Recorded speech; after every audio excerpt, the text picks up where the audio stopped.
Hello, Andre. Good. How are you?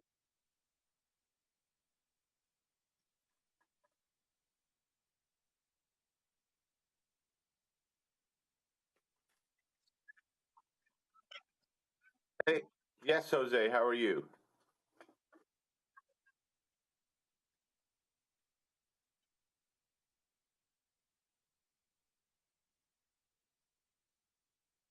Sure. One, two, three, four, five, six, seven, eight, nine, 10.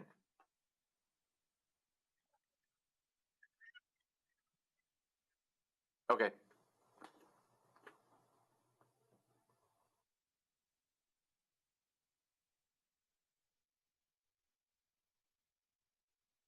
We start this again. We start planning these shows out the Thursday before now because they'll still air tomorrow night.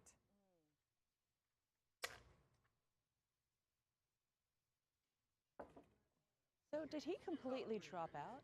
Oh, thank We, you. I'm not gonna lie, it's fun.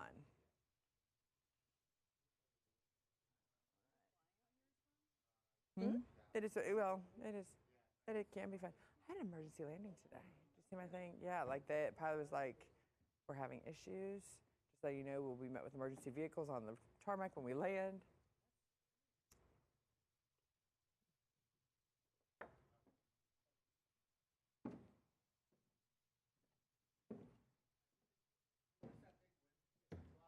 No, it's fine. If you did, I'll be like this the whole time. The wind going. Yeah, everything's great. I like wind. Can you grab a Wind is photo good. of? Well, she's over there now, but I don't know. Wherever you can get it. Oh, did you want a picture? Yeah. No, you get yours. Get one No, from no, you I alone. want you in it. Hello, lady. She's so pretty. Thank you. Thank you, thank you. Cool. Sorry, I know you were setting up your shot. Oh no, I've at All right, this let stage. me look into this commission These thing. are really comfortable shoes. These are the first I've worn them.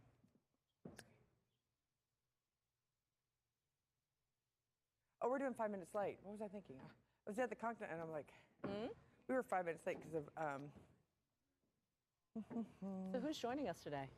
Steve Malzberg. And the other one is Desi. Why am I bending down? I don't, because you think I'm like a little shorty, and I you're am. not. I am a You're total not a shorty. short- Come you're on, not. we're gonna both. There we are. Oh, gorge, gorge. Look at our smiles. Look at us, they're just a smile. That's what Desi looks like. Where's your producer today? Is she? She home? is, so Ben is now going on to, she is in because Joe's in town and had to Okay. take care of stuff. They kind of just switched out for the week. Let's see. What's in?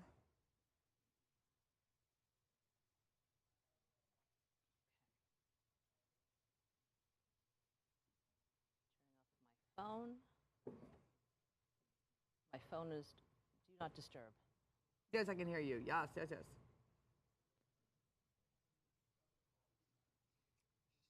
On our.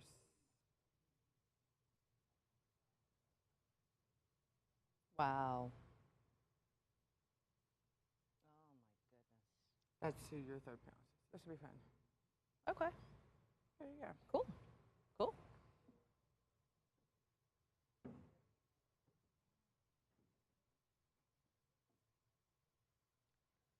Fundraising. Does RFK bring donors? Another Trump surrogate endorsement.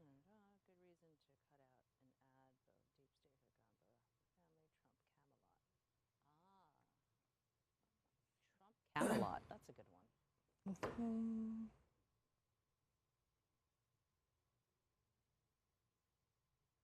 Hi.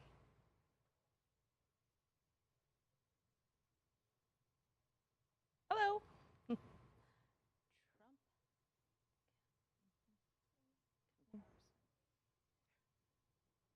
comparison.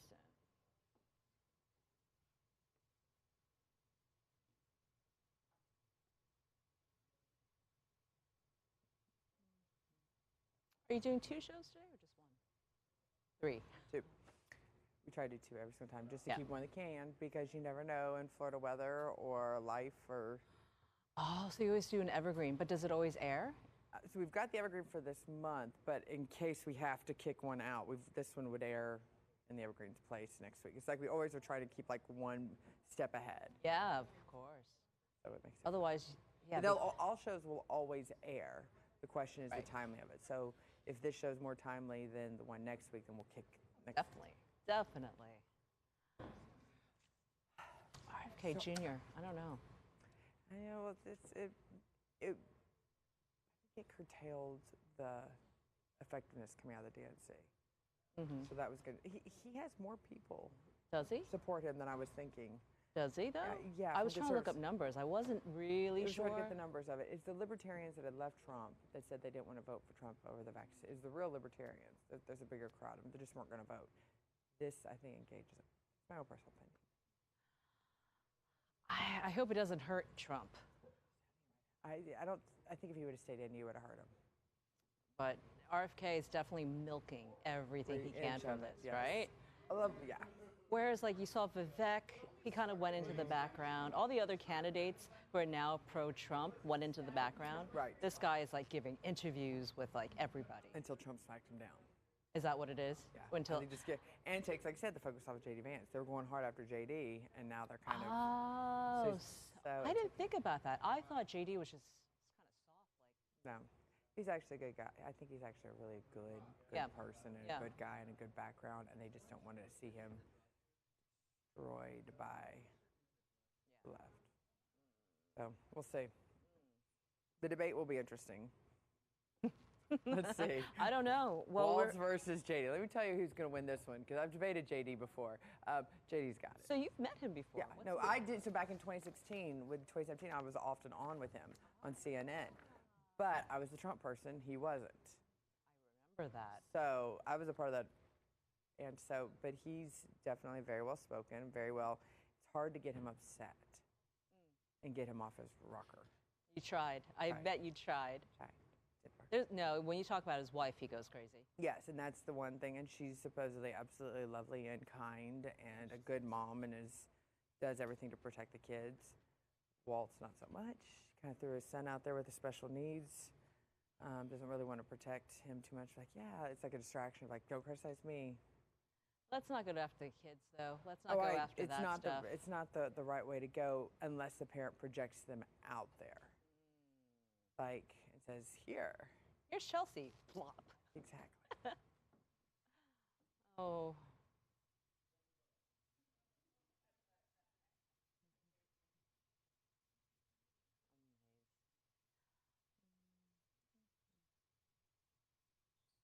I hope you're back here for Election Day. So we are. So they want me at Mar-a-Lago. I'm a little concerned right now, which I'll talk to you about offline. Okay. About going with everything.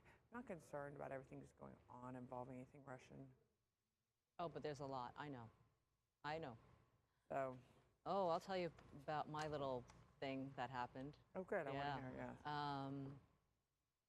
Yeah. We'll talk afterwards. How are we doing, guys?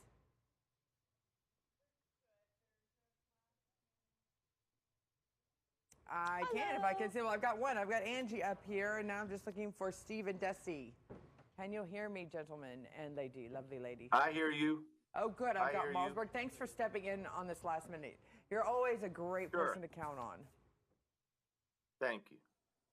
I do wish I was having you, though, on the next show as well, but we're doing the why does the Jewish population vote Democrat show. That one's not going to have any fire whatsoever. We have your favorite person on with it. That's not going to represent fire at all. Who's that? Congressman, former Congressman, why did I just forget his name? Alan Grayson. Oh, God. But I put, so this is gonna be a fun one. That's good. That's a show that's gonna be. So this one's gonna have a little bit less fireworks. I think I have to worry about. Yeah. This will keep my blood pressure normal. Exactly. I like you to have normal blood pressure. I don't want to lose you. We need you too much on this road. But I put Andrew Langer up against him, so we'll see. I think Langer will hold his own. Okay, cool.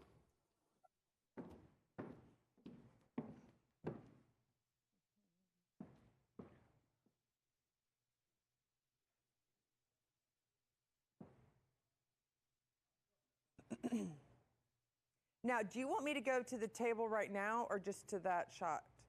Do you want me to go to the end of the table right now when I walk up or just to right here? Like normal. Okay, hello, Steve and Desi. Good morning or good afternoon, depending on where you are in this world. Rose. Okay, perfect.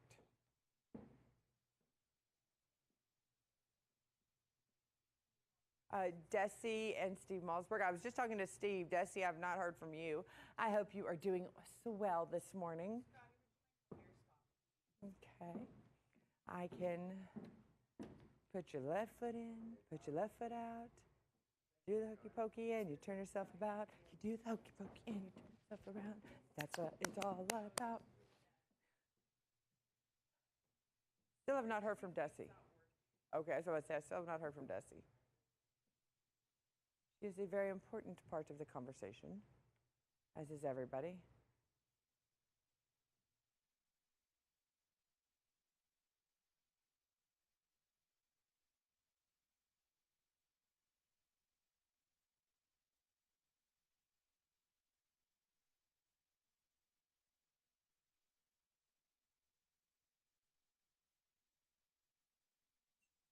Can you hear me? Can you hear me?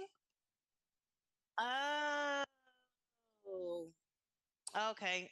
I didn't have my Zoom muted, but I think my mic was muted. I apologize. That is called global okay. warming. Here I am. Yay, the party can begin. I'm here. I'm here. And make sure it's Desi, like a Z. Desi. Desi? Mm-hmm. Yes, ma'am. I will make sure. Thank you for like telling Desi me that. Arnaz. No. It's Desi Arnaz. D-E-S-I, but it's pronounced with a hard Z. Yeah. Mm-hmm. Hard Z. Doing well. Desi. Up and chirping. You got a lot of explaining to do. You got some splaining to do. I know nobody ever says that to you. Oh, never. Never.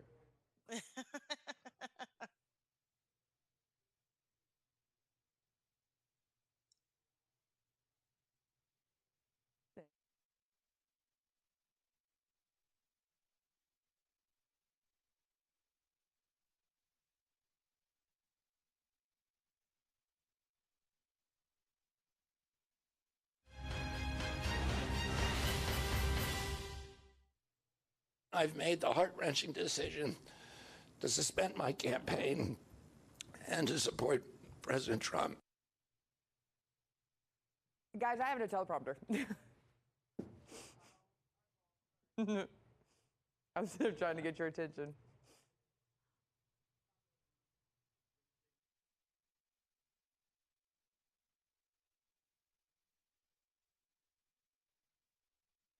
It just came off. It was on. Yeah. Sorry. No problem.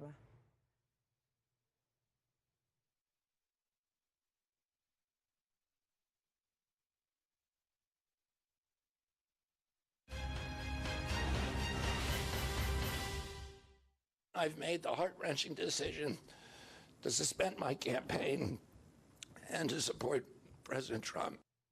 Robert F. Kennedy has decided to suspend his campaign and will now begin actively campaigning with President Donald J. Trump to form the Unity Party, which will focus on ending the war in Ukraine, ending censorship, and restoring the American food supply chain. But does RFK not only bring enough supporters to guarantee a win for the Republican nominee, but also enough personal and political clout to make these promises come true once in office? I'm Skynell Hughes, and this is Perspective.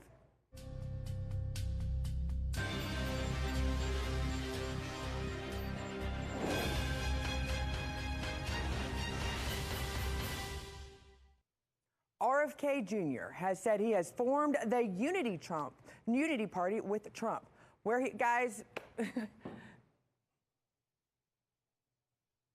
yeah, you've got to keep it a little bit lower down. I'm sorry. There we go. You were already 2 lines ahead of me.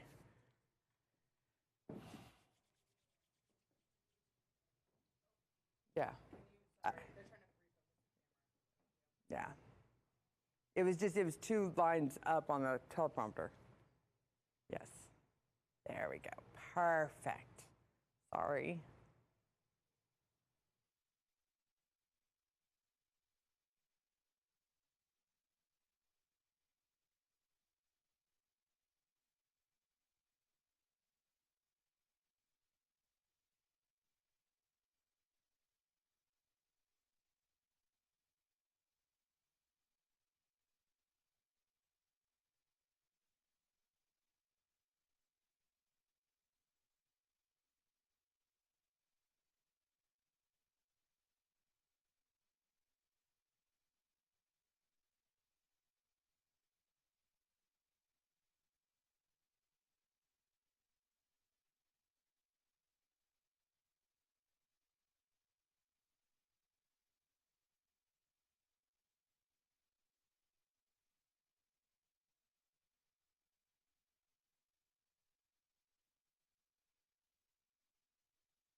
I've made the heart-wrenching decision to suspend my campaign and to support President Trump.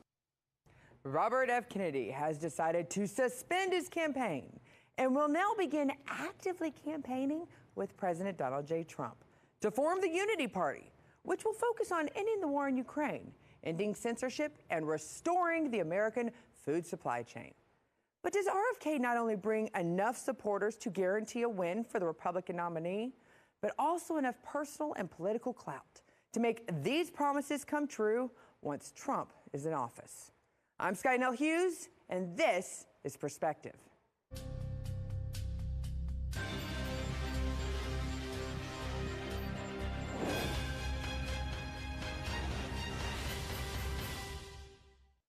RFK Jr. says he has formed a unity party with President Trump, where he will support and work with initiatives inside the Trump campaign, which address a few critical points, including ending the forever wars, ending the childhood disease epidemic, securing the border, protecting freedom of speech, unraveling corporate capture of regulatory agencies, and stopping intelligence agencies from propagandizing, censoring, surveilling Americans, and barring them from interfering in U.S. elections.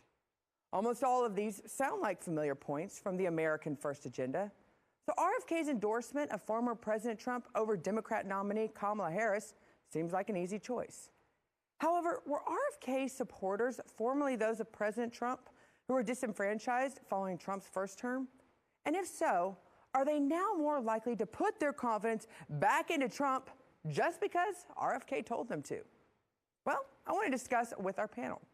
We have Desi K. Robinson, who is a political commentator and health professor. We have Stephen Malzberg, who is a political commentator and a Republican radio host. And Angie Wong, political analyst and Republican delegate from Florida to the RNC. Thank you so much for joining me on this show. Angie, let's start with you. What do you think is the main reason why RFK support and endorsement of President Trump?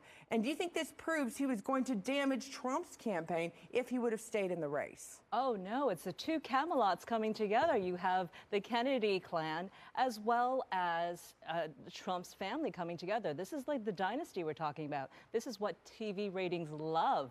And I think, if RFK Jr. can bring not only himself, his campaign, but also the donors, as well as perhaps, some of his supporters over. That would be fantastic. I think Trump's going to have a lot of fun with this. He knows that, RFK Jr. brings a lot to the table. We're going to see politics at a very high level now between these two. So I look forward to seeing what Trump's going to get out of him. We're already hearing that Trump wants to start a commission with him where he heads the assassination attempt commission. I mean, come on, you get Kennedy and Trump on one ticket that way. I think this works. Desi, but that is the question that I have to ask. RFK does bring something to the ticket, at least from the conservative standpoint. But was he ever really anything to the Democrats besides just his last name and the overall family? The majority of the Kennedy family has already denounced RFK even endorsing Trump and being involved. Well, the only thing I think he's really bringing to the Trump presidency or the attempt at a presidency is more weird. I think that he's going to go right along with that bunch. And I don't think there was very much difference. I think the trafficking in of conspiracy theories, I think he was really more of a fly in the ointment. And I'm not sure how much of a bump Trump is going to get from him. I think that many people who were waffling were disillusioned with both parties, and so he served as maybe a bit of an alternative for people who were disillusioned with Trump. But I'm not sure if it's going to be much of a bump. You're not getting Camelot here. You're getting a person who brings a great deal of controversy, which could be fun, for the Trump campaign. Brain worms, conspiracy theories, anti-vaxxing. I think that's what he's going to bring. And folks who love that, will get a kick out of that. But I don't think it's going to be really much of a bump on that side. Well, that's interesting, Steve, because you are even hearing the latest story has been that I think he beheaded a whale, according to an ex-girlfriend. I mean, you are getting a lot of these silly stories that are coming out. Eating a dog, I think it was a couple of weeks ago that RFK did. From your perspective, Malmsberg, and I know it's going to be hard for you to look at it, but what could be a downside to having RFK a part of the ticket? Well, the way the media portrays RFK. I mean, he's already on the day that he announced that he was supporting Donald Trump last Friday where the heck was it? I forget where it was. He compared himself to Ross Perot, who ran for the presidency as an independent in 1992. He said the mainstream media put Ross Perot in 10 months, put him on 34 times, 34 interviews. He, Robert Kennedy Jr., has had 3 from the mainstream media, 3 interviews. They mock him. You left out the bear that he dumped in Central Park. Ha ha ha! What a crazy person. And our guest here, with all due respect, more weird. I mean, if this was Kamala Harris, and reportedly there are some reports he went to Kamala Harris first and she said no, but if this was Kamala Harris, it would be, oh my God, Kennedy and Harris, a wonderful grow, Camelot too. But of course, it's crazy Kennedy with crazy Trump. So that's why I think the impact will be not as great as it might have been if Kamala Harris had said yes on her part. But that's one of the things, Desi, that Malmsberg does bring up. It's not only that she said no, she didn't even take his calls, or some of the rumors that we've heard about RFK when he was calling both campaigns to see if he had a spot for him. Do you wish that at least the Democrats and Kamala Harris campaign would have at least listened to him, at least talked to him? Do you even want to lose any amount of voters at this stage? Yeah, I'm not sure how much of a loss it will be to not include him in any conversations or any part of the Democratic ticket. I don't think that he was a serious Democratic contender anyway. I think, like I said earlier, I think he was a fly in the ointment.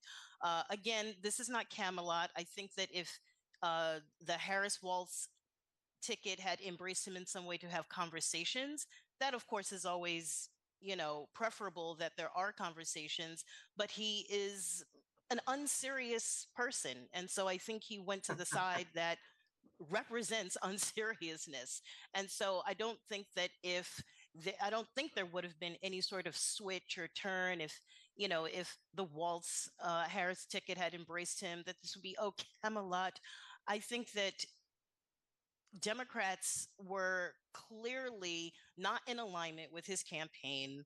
His family has denounced not just his run for president and what he stood on, and nonsense platform, but also his decision to support Trump has also brought more heat and fire from that family. And again, Can I just say something, I Scotty? think it's more of a conversation that will live in the media as a bit of entertainment rather than anything serious. Steve? The Democrats, the party of democracy, which is the biggest joke of all, Kamala Harris has never gotten one vote to be where she is. They fought tooth and nail to keep RFK off the ballot in the primaries. They refused him, a Kennedy, Secret Service protection. They did everything they could. And the Kennedy family must be out of their minds because this man is more like JFK and RFK than the clowns that are parading around as the ticket now. Look what JFK stood for: lower taxes, strong military, everything a conservative Democrat these days would stand for compared to these radical progressive nut jobs. So I don't know what the Kennedys have been smoking, but that's their problem. Well, it's interesting. I want to keep the whole Desi. Kennedy family. Yeah. And at least that's something we can agree on. But I want to get to this fact that there's this personal element because of the family. RFK's race, his family history with the intelligence community, we can all admit, I think, has been very strained. And this is a tribute in honor of Bobby. I am announcing tonight that upon my election, I will establish a new independent presidential commission on assassination attempts. And they will be tasked with releasing all of the remaining documents pertaining to the assassination of President John F. Kennedy. Angie, you kind of alluded to this in the very start, but I want to get your take on this, Steve. What would be the reaction, the pushback, if RFK was tapped to lead the CIA? What do you think his main objection would be? Oh, absolutely. I think that that would be an amazing pick. I think that both families, both the Trump family as well as the Kennedy family, what other two families in American history has suffered more from this, right? Who knows more deeply about this? It's a bit of a taunt for sure, but certainly I think Americans want to know, and they may even use this as a reason to vote for the Trump ticket. So I think this is a great move on President Trump's part. Okay, so Steve, do you think President Trump is actually serious, though, about going after the CDC and the FDA, as RFK has alluded as one of his priorities in his endorsement speech on Friday when he said this? Millions and millions of Americans who want clean air, clean water, and a healthy nation have concerns about toxins in our environment and pesticides in our food. That's why today I'm repeating my pledge to establish a panel of top experts working with Bobby to investigate what is causing the decades-long increase in chronic health problems and childhood diseases. Steve? I think he's serious, absolutely. And I think this second time around, this would all be part of draining the swamp. I mean, he talked about that the first time and didn't do a great job on it. I think this time he is dead set on doing exactly what he said. And I think having RFK Jr. on there, who better to go after the swamp issues? He can't fire the people, but the swamp issues that need to be addressed. And these are some of them. And I think he's dead serious about this. Well, RFK seems to be in agreement because he has said this. And don't you want a president that's going to make America healthy again?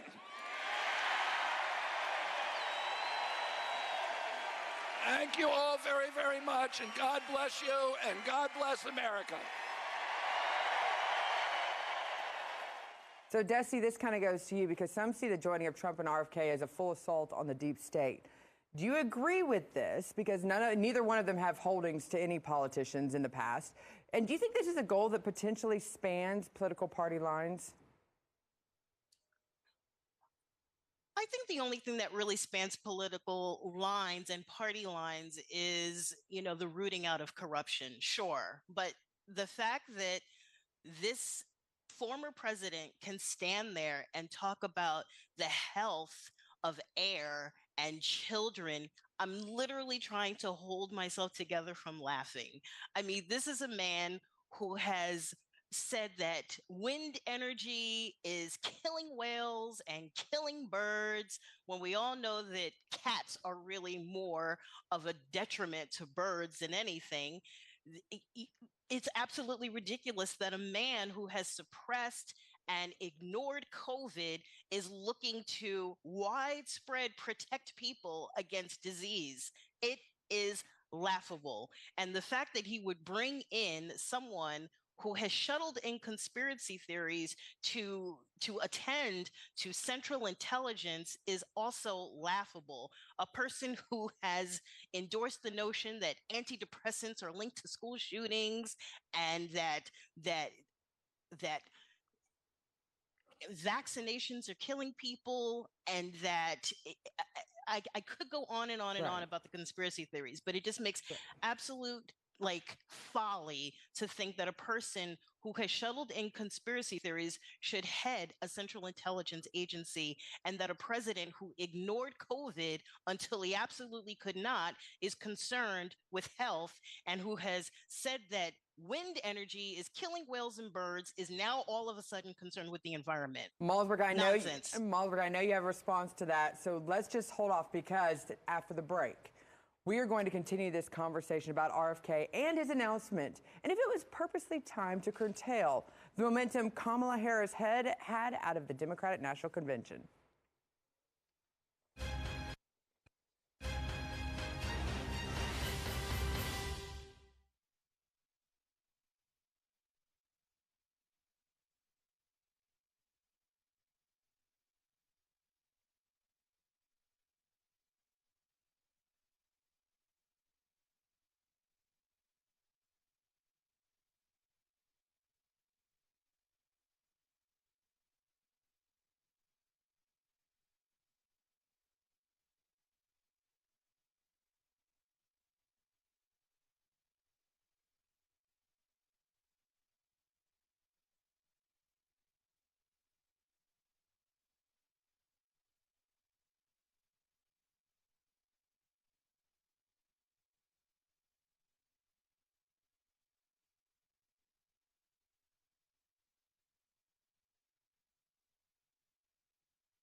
Welcome back to Perspective. I'm Scotty Nell Hughes, your host. And I always find it funny when political karma decides to strike.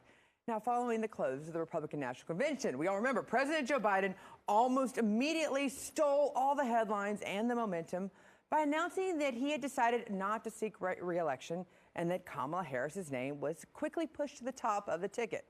Now, before the delegates from the Democrat National Convention could even make their way home, Robert F. Kennedy decided he too was going to pursue the highest office no longer, and was proudly endorsing Donald Trump for president. Now, this move could see those valuable independents or politically disenfranchised voters casting their ballot for Trump. But is Kamala Harris going to relinquish those voters so quickly? Well, I want to bring back in our panel to discuss. We have Desi K. Robinson, political commentator, health professor. We have Steve Malzberg, radio host and political and media commentator, as well as Angie Wong here in studio with me, political analyst and was a Republican delegate to the RNC from Florida. Let's start with you, Angie, on this. Do you think Kamala Harris can win by just re-engaging the Democratic base like she tried to do during the DNC? Well, they certainly are trying to push her forward, right? She does have the momentum. I was afraid she wasn't going to have that. I mean, she's having the rallies like Trump is having. Absolutely. She's filling the rooms. Even though they're supposedly AI generated, but still, let's forget that point. Talking about conspiracy theories. No, we're not going that route. No, okay, we won't go there. But no, she has just, remember, we're only 70 days out from the election, and we're less than that. We're only about 2 or 3 weeks from early voting starting. That's happening really, really quick. She's able to manufacture and her momentum, and I think if she can stay quiet, she probably may have a good chance at least leveling up with Trump. And a lot of the polling is saying that they're in single-digit competitions right now. So it's frightening that what's happening, but she was able to do it in a very short time. And I think Trump's team should be worried about it. And that's right. Well, Desi, do you feel like Kamala Harris is actually trying to appeal to independent crossover voters, or is she just trying to get her own base re-engaged after what Biden had not successfully done this past year?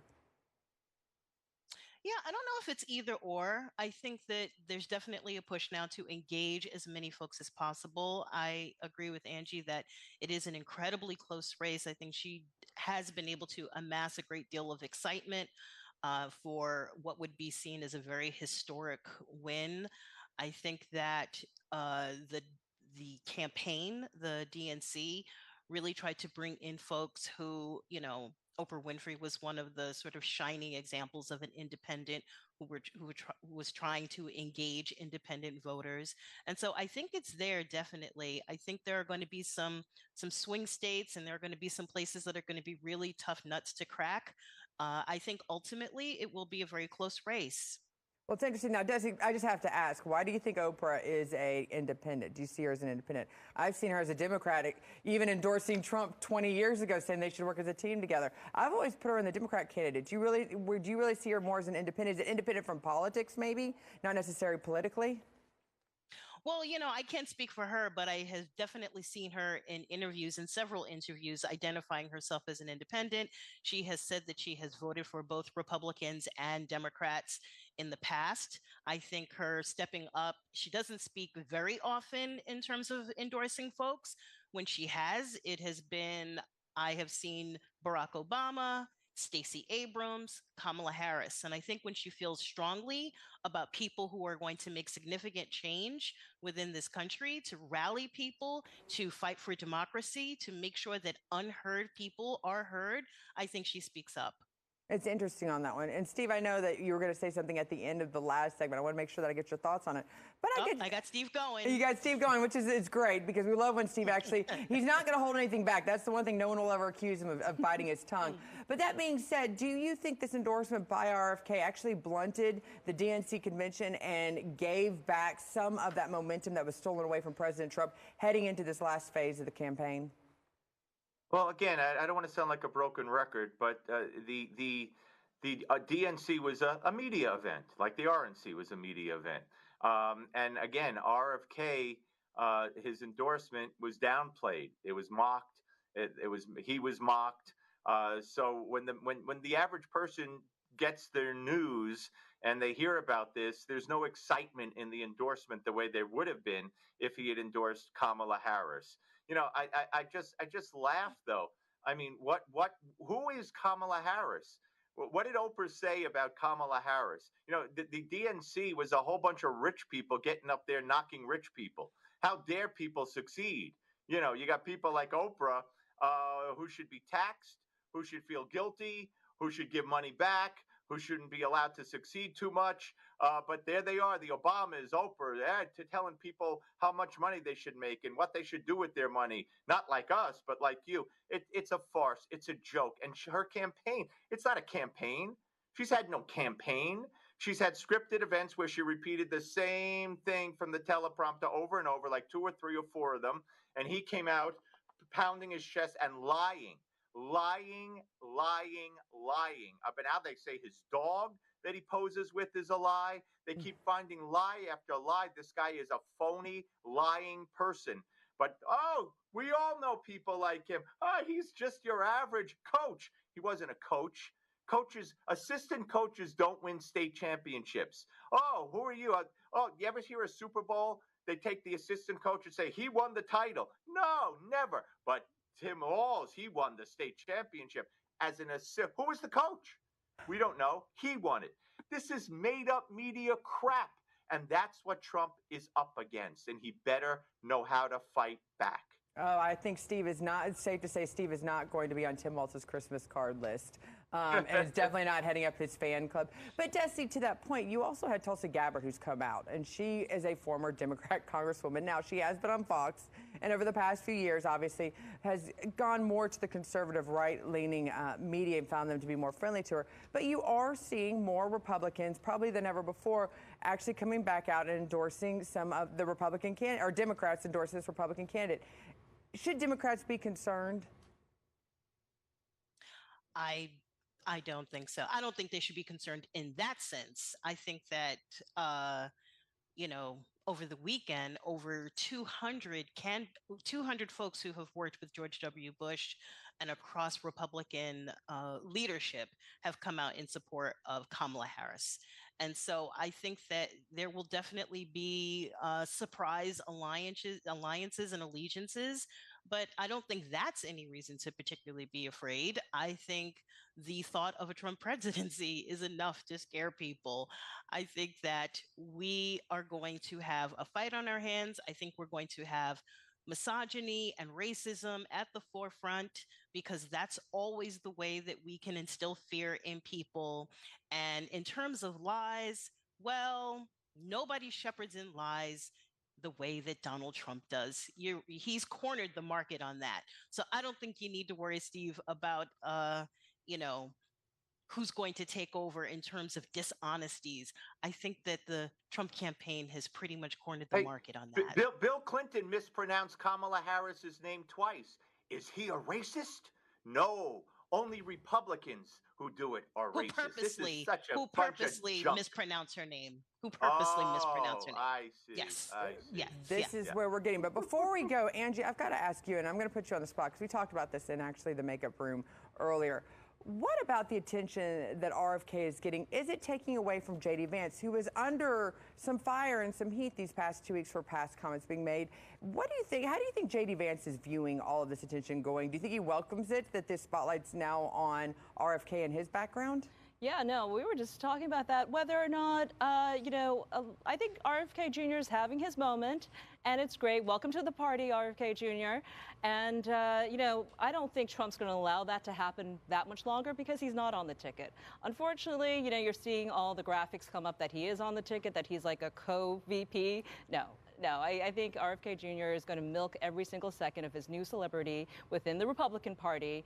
And then, he's got to quiet down a little bit because J.D. Vance is the future of the party. Well, Desi K. Robinson, Steve Malzberg, Angie Wong, thank you so much for this lively conversation. I guarantee we will continue this conversation in the future because while it's a short period of time to Election Day, we still have a lot of things to discuss. Thanks for joining me. October surprises.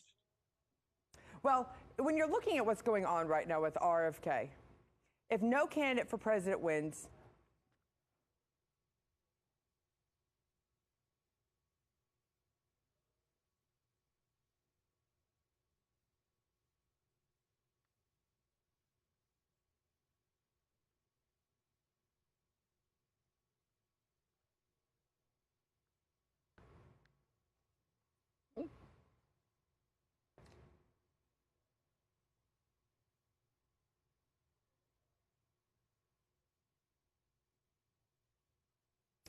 RFK Jr. is telling people to still vote for him on Election Day.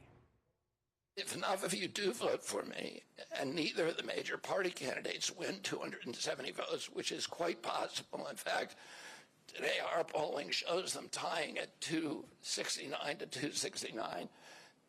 And I could conceivably still end up in the White House in a contingent election. Well, if no candidate for president wins the majority of votes or reaches this magic number of 270 in an election, the 12th Amendment of the Constitution says the House of Representatives will elect the president with the Senate choosing the vice. Now, this form of election is what RFK is referring to when he said contingent election.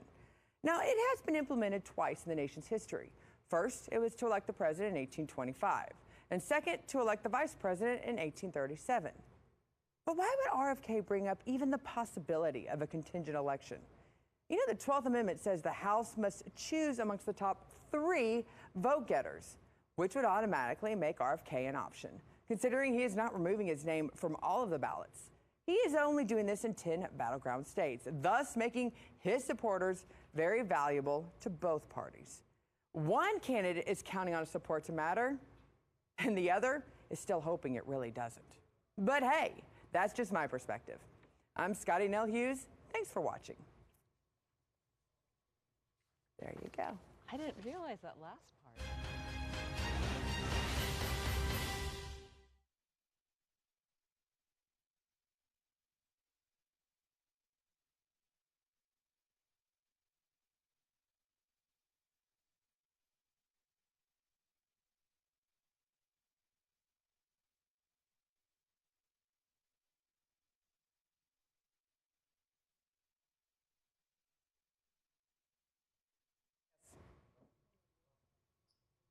You're going to read again.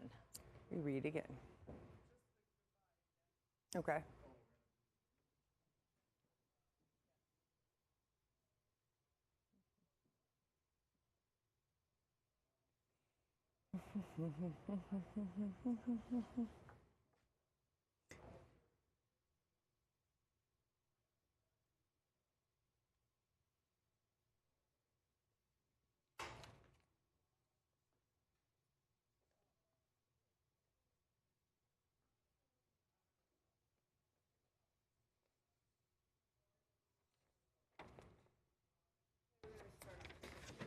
Okay.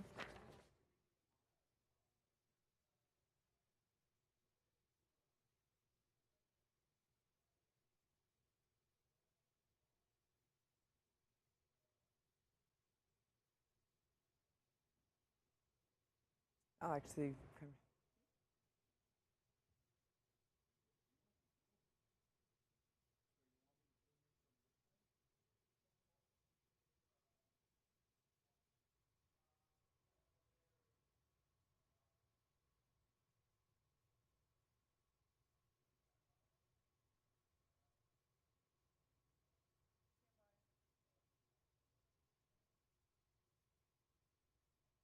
Okay, so Angie, I don't think many people realize this, because if no candidate for president actually wins the majority of votes or reaches this magic number of 270 in an election. Well, if she's in the picture, she can't just be sitting there. Like, I have to, like, Should I be I looking at have to her? make sure that, like, I'm talking to her about it. Should I? No.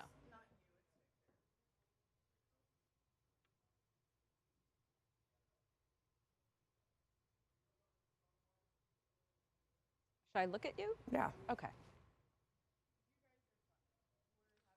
Yeah. I just think that it's pointless for you to, like, I'm just going to completely ignore you. Just Like, talk right there. So. I'll just be knitting over here. Coloring. Polishing my silver. Don't mind me.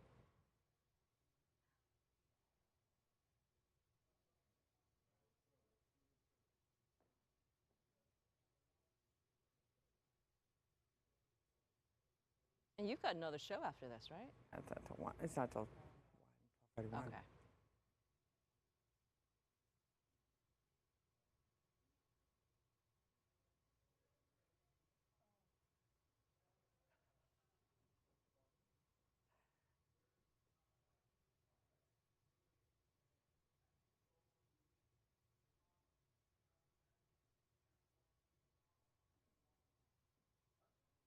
Walking off.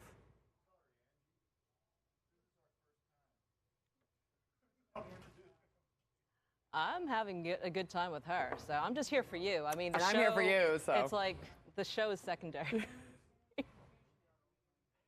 I just wish we weren't on a hot mic. So many things to say. I had about anybody here.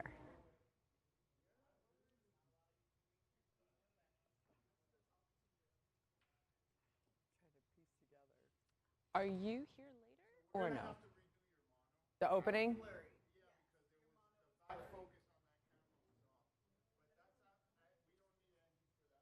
I can, okay.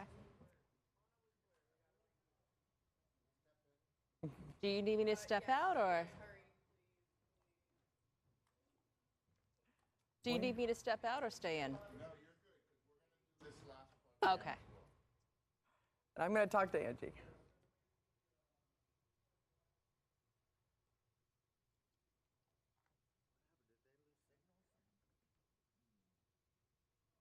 Oh, don't worry about me.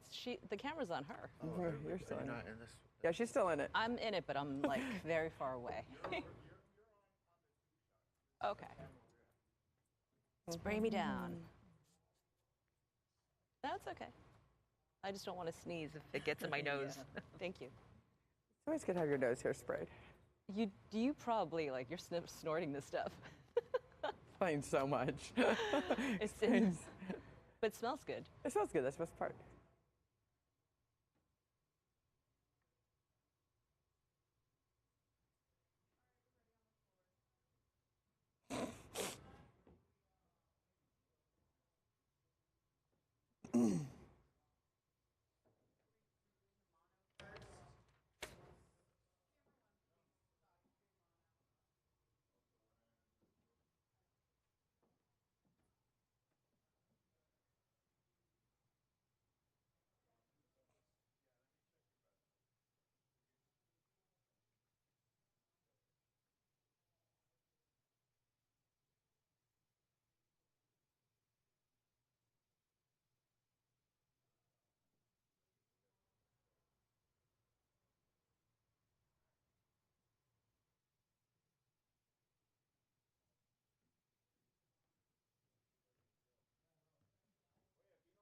Oh, beautiful. Beautiful. Thank you.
Okay.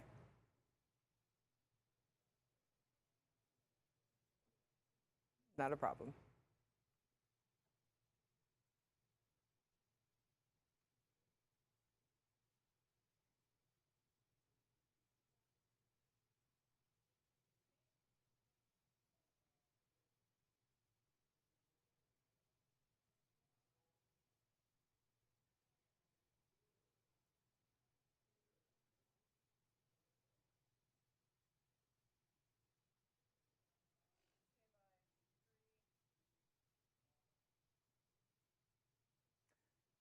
RFK Jr. says he has formed a unity party with President Trump, where he will support and work with initiatives inside the Trump campaign, which addresses a few critical points, including ending the forever wars, ending childhood disease epidemic, securing the border, protecting freedom of speech, unraveling corporate capture of regulatory agencies, and stopping intelligence agencies from propagandizing, censoring, and surveilling Americans and barring them from interfering in U.S. elections.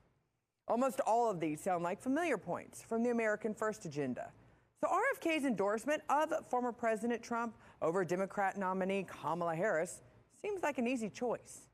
However, were RFK supporters formerly those of President Trump who were disenfranchised following Trump's first term? And if so, are they now more likely to put their confidence back into Trump just because RFK told them to? Let us discuss with our panel. First, we have Desi K. Robinson, political commentator and health professor. We have Steve Malsberg, political commentator and radio host. Thank you. Do we need to do the last one, or are we good? Thank you. I think that's it. Thank you, voice. Yay! Whatever voice of God. I used to give him like different God names, like Zeus. It's so nice to watch you in action. You're like, it's the right tone. I think I know this one. It's fun. I think that's it. We didn't even have to redo the other one. That works. I love your shoes. I had to heighten myself. I was like, last time I do it, I was like, oh man, I should not have worn flats. So that's right. You were in those cute little shoes. Okay, that's true. Well, I have to look at my September calendar when I can actually come in for. I booked all my flights, but they're flexible enough that I can change. Can you come a little longer next time? I know. Well, we're going to be here that entire week.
President Biden and I are working to end this war such that Israel is secure, the hostages are released, the suffering in Gaza ends, and the Palestinian people can realize their right to dignity, security, freedom, and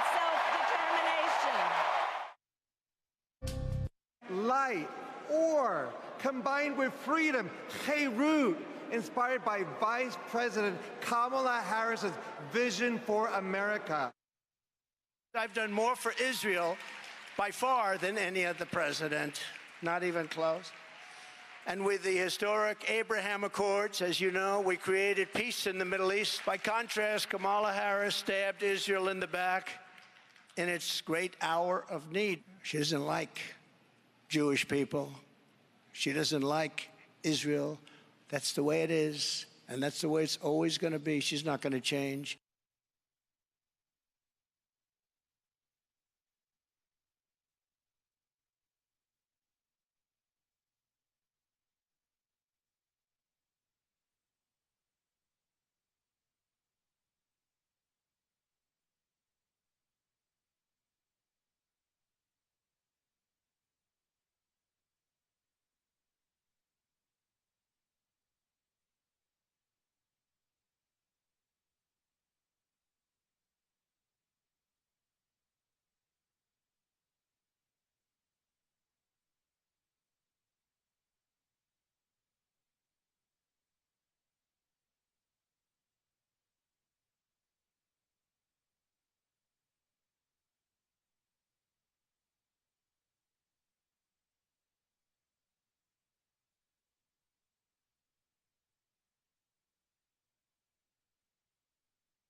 Sure. What about you? Can you hear me? That's great. I am fine.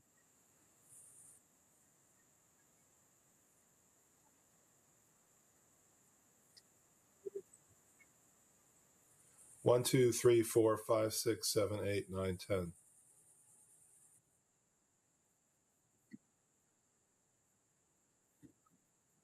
Okay, great.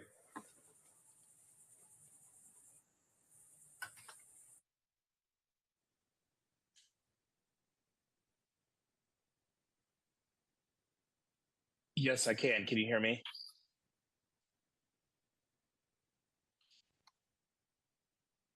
Great to meet you, Jose.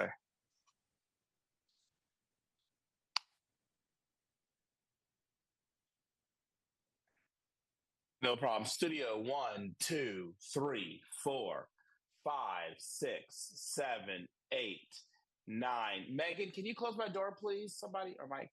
10, 11, 12, 13, Studio 14, 15, 16.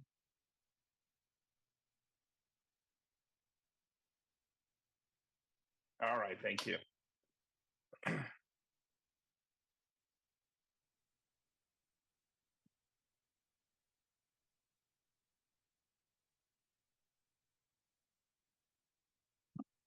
I can. Can you hear me? Good. Great. Yeah. 1, 2, 3, 4, 5, 6, 7, 8, 9, 10, 11, 12, 13, 14, 15.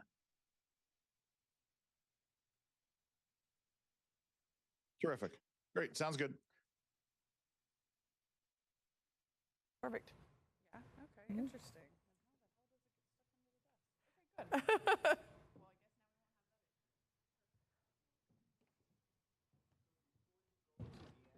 Okay,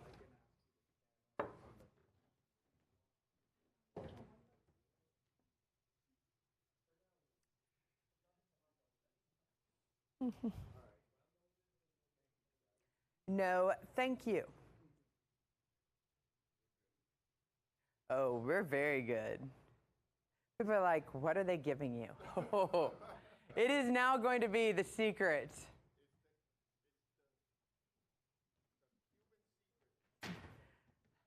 Yes, sir. Whatever you need, sir.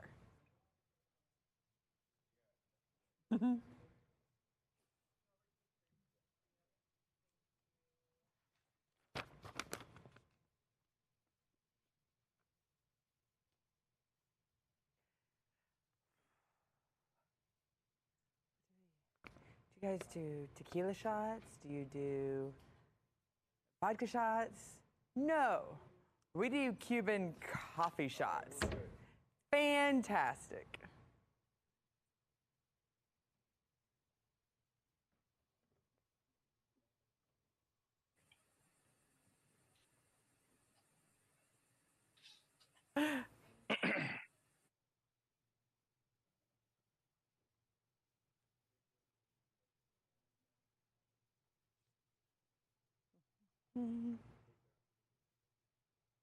Pro-Palestine and a pro-Hamas.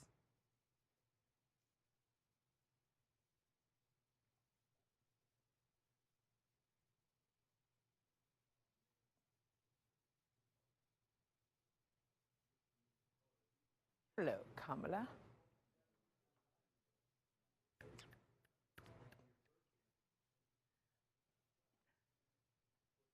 Does it work?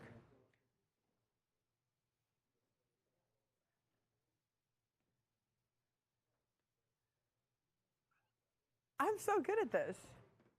I should be the presidential nominee.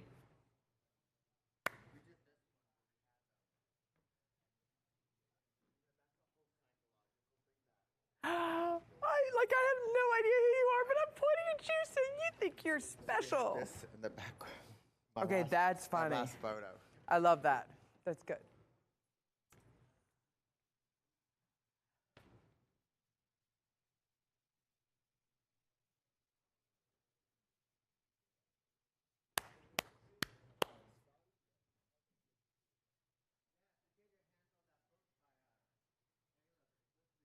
I'm going to.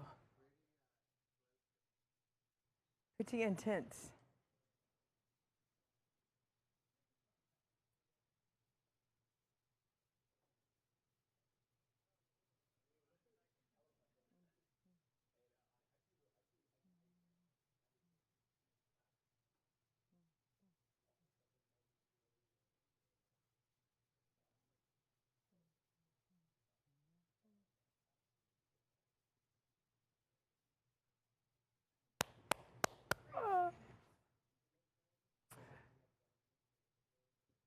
Oh, we're at 0-0.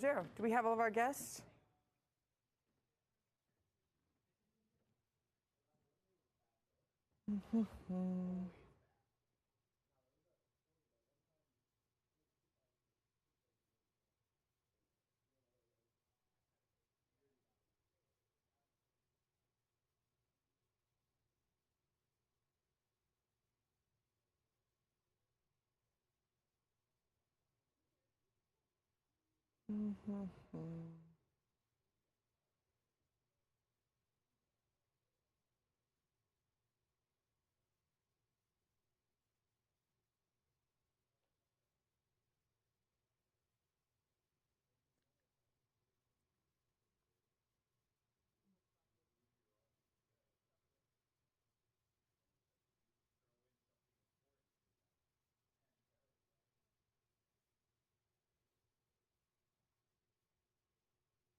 So,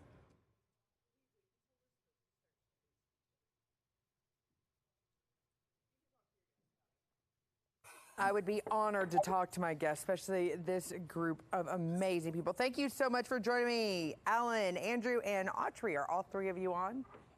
Oh, yeah. I am here. So Hi. glad to be on board.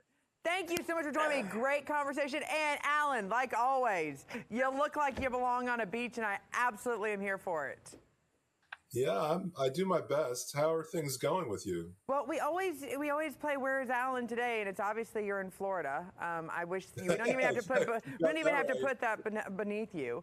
Andrew, with all due respect, you look great, but we know you're obviously close to DC because you actually look like you're in a working outfit. I am. See, there you go. And Autry, you could be anywhere. You could be at the beach or in DC, and you always look good. So thank you so much for joining me on this. Thank you so much. I'm in my. Let me reset myself. I'm in my office in West Palm Beach. You're right down the street. Why aren't you here? I know I couldn't. I had a design meeting, at a staff meeting. So, but next time I told Josh, Next time we'll have. I'll come down. And Alan, you're up on the Panhandle, aren't you? No, I'm near Orlando. See, Florida's not that big of a state. It doesn't take that far to get to everybody. We should all get together. We should all just meet in the middle. Right there at Mar-a-Lago. Alan, I'm sure you'd be the one that'd get us the invitation. I would love that. You Absolutely got it. love it. Well, thanks for joining me. Let's have a good conversation, and it's going to be an interesting one, no doubt. No doubt, Scotty. Thank Absolutely. you so much. Okay. Oh, do you want me to continue? Oh, okay. Normally they tell me to be quiet. Well, Alan, yes. Okay, so Alan, I just had the honor of having a Cuban coffee. Do you get very good? Any kind of coffee. Yes, we have plenty of good Cuban coffee here, but any kind of coffee does it for me. Autry, what about you? West Palm, where's your favorite place to grab coffee in the area? Well, West Palm. Probably it's in Boca. It's a place called Maine Coffee, and I get this Kenyan coffee on Spanish River in Boca Raton. That's fantastic. And Andrew, what did you say about I'm in Alexandria today, so I was at the locally owned and operated St. Elmo's Coffee just a couple of minutes ago. Got mine right here, and ready to go. I'm good to go. On that side of it. Well, that's very important. So like I said, it's only week 2 of me being on Cuban Coffee, so I might be a little bit more hyper than normal, just FYI. I think I have found my new, what do you call it, go-go juice or whatever it is. So Scotty, let me ask you before we get started, what happened with your plane this morning? We don't know yet, but we were met. We think there was either an oil leak or the landing gears were stuck. But we were met with fire trucks and police officials. So that was fun. Good times. Welcome to South Florida. Just a sign of respect for you personally. That's exactly what it is. At least, you know, when that one's in handcuffs. We're going to get started, guys. Thank you. Thank you.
Pro-Palestine and pro-Hamas protesters have a crippling hold currently on the Democratic Party.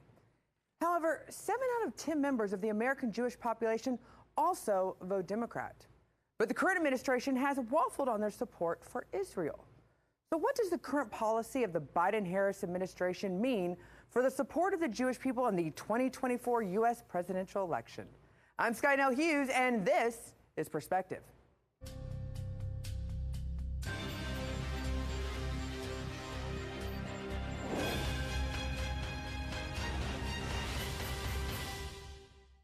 President Biden and I are working to end this war such that Israel is secure, the hostages are released, the suffering in Gaza ends, and the Palestinian people can realize their right to dignity, security, freedom, and self-determination. That was Democrat presidential nominee Kamala Harris speaking some very tough words, trying to play both sides of the Israel-Hamas war. However, the Biden-Harris policy regarding the Middle East has been seen as confusing, as the administration has done everything it can to not choose a side. Now, Kamala Harris even skipped Israeli Prime Minister Benjamin Netanyahu's speech before Congress. All of this led to a massive, undecided movement during the primaries, and many delegates even responding present instead of for Harris during the roll call. However, you know, actions may speak louder than words. In Harris's case, when the DNC allowed the Israeli parents of an American hostage of Hamas taken on October 7th to give a speech, Palestinian protesters began burning flags and turning violent outside.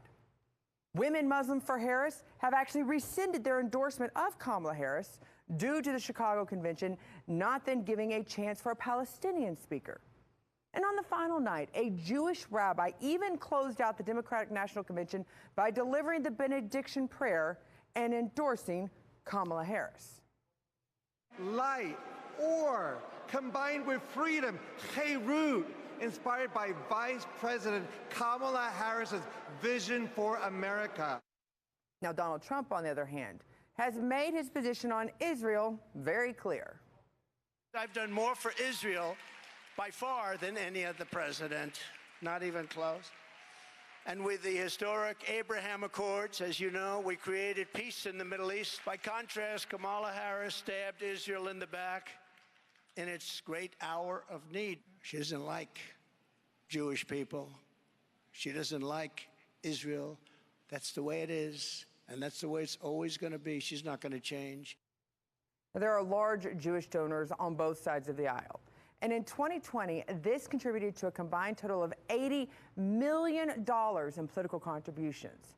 However, in 2016, according to the Jerusalem Post, U.S. Jews contributed more than 50% of all the donations to the Democratic Party.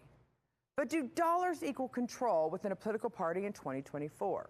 And how is the current conflict in the Middle East affecting the presidential campaigns?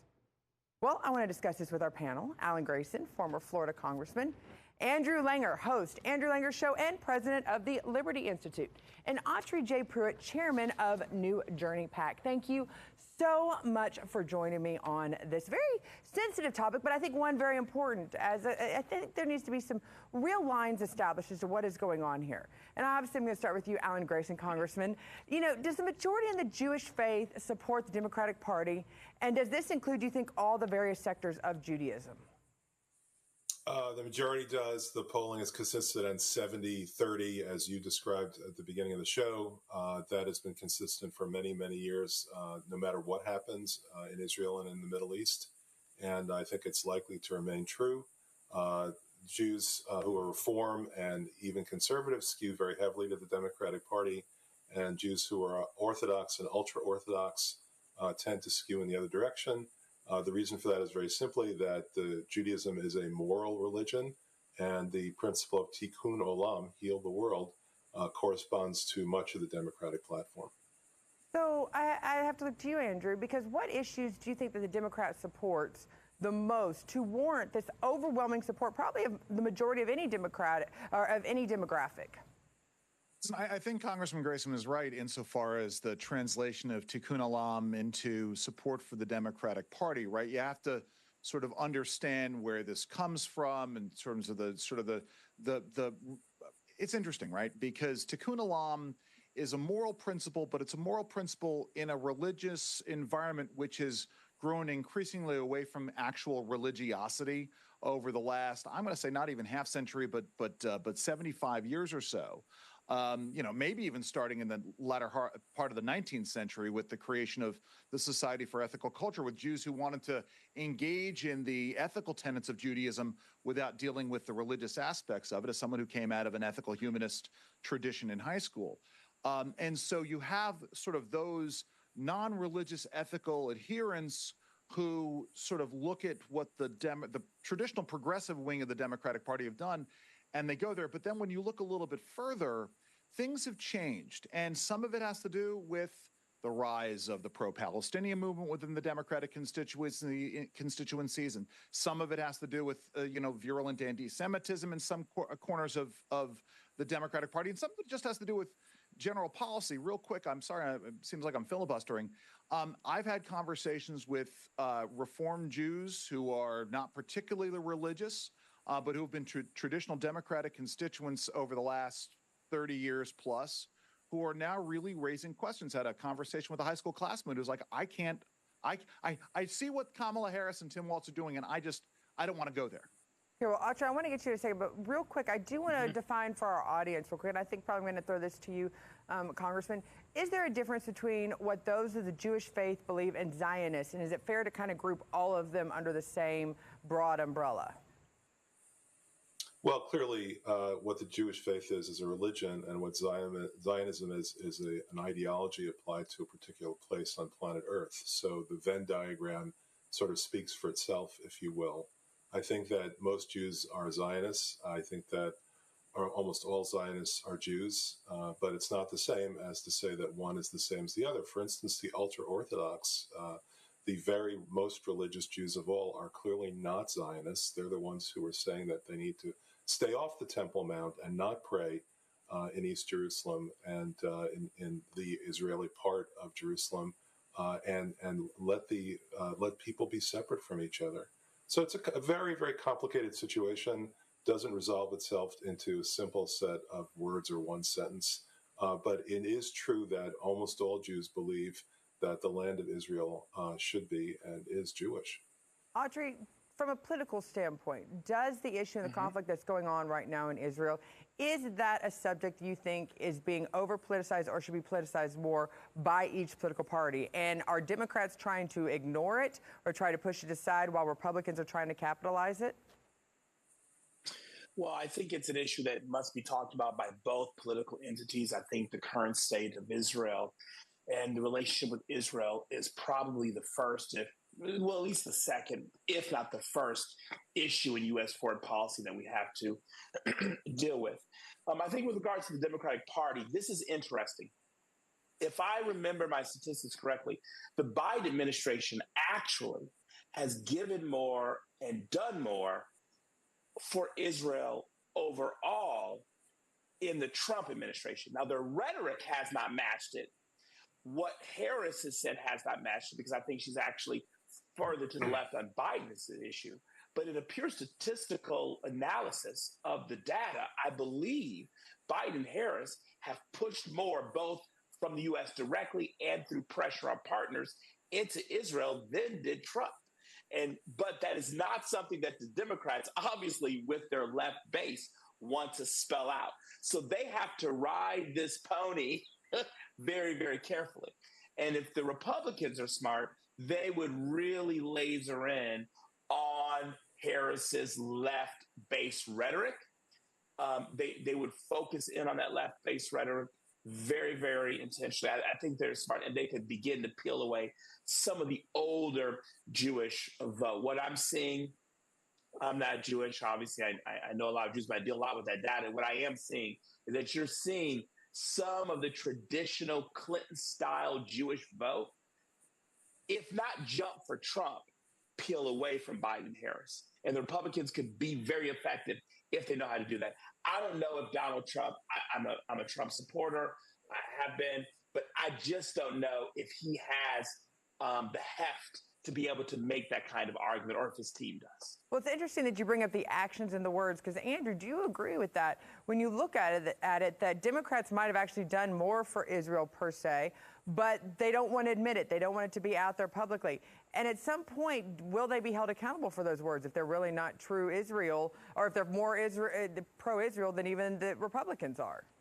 Well, it always depends on how you measure done more, right? I mean, there is the dollar version of it, which I would wonder how much of that aid has been given since the October attacks and how much was before, right? Because obviously, if you're helping to fund an effort in which Israel is having to fight a war, in defense of its own sovereignty, that sort of lends itself to this in an area in which this didn't happen under the Trump administration, because the Trump administration was engaging in sort of the substantive foreign policy in a way that this administration's schizophrenic approach has essentially given comfort and aid to folks who would both attack Israel and attack other sort of American interests abroad, right? So is it about funding and aid monetarily, or is it about the Abraham Accords and moving the U.S. Embassy from Tel Aviv to Jerusalem? Again, that all depends on how you look at it. But the question really is, and I think to the point that was made, this is an election that is going to come down to moving small groups of voters from column A to column B. And if you can peel off X percentage of voters from that 70% of the Jewish Democratic voters, then we're talking about things. It changes the calculus going into September, October, and November. And you're right, it does about small little groups this time when you're talking about percentage points. Alan, do you feel like... There's one little difference in that. What, Audrey, what? Because it's not just small groups. It's small groups in the right states. If you peel them off in New York and California, you got to peel them off in Pennsylvania, Michigan, Wisconsin. In individual states, it's so not just I one agree area. with them, but it's got... point. Yeah, if they've moved them in New York and California... Doesn't matter. You already know where you're going with that one. Yeah. Well, to that point, one of the reasons that they were looking at Governor Josh Shapiro, and this is to Alan, do you feel like Kamala Harris' pick of Governor Tim Walz over Josh Shapiro had anything to do with the fact that Governor Shapiro is Jewish, and was that a mistake in not going for Shapiro, not only because he's from a very important state, but it would also probably secure that Jewish base behind him? No, I think that that talk is vastly overblown, just like the criticism of the administration is vastly overblown. Tony Blinken is actually the one who's calling the shots, in my opinion, based upon my prior observation. He has had a very consistent policy, not a schizophrenic policy at all. One could always say that if you picked a Jewish person, it might have some impact on the Jewish vote, but I don't think that that could possibly be what was foremost in Kamala Harris's mind. She had 50 governors to choose from, not just two. And I think that she picked a good one. I know Waltz. I think he's a fantastic choice. He's a decent human being, and that makes him a dramatic contrast to Donald Trump. So I think that the answer to your question is that it had no real effect. And frankly, the notion that not picking a Jewish governor or having what is described here as a schizophrenic policy toward Israel is going to change the Jewish vote is not true. The Palestinians have been railing against the administration. They're railing against the administration for being too pro-Israel. So how do you consistently argue that the Palestinians are right that the administration is too pro-Israel and yet they should lose the Jewish vote? It doesn't make any sense. Well, it's interesting that because so then, Alan, you would agree with all the decisions that have been made in this conflict and how America's policy has been? Not exactly. I would agree with most of it. And in fact, I'm grateful for most of it. I think that the fact that President Biden went over to Israel shortly after the attack took place was an enormous boost for the country and for its morale.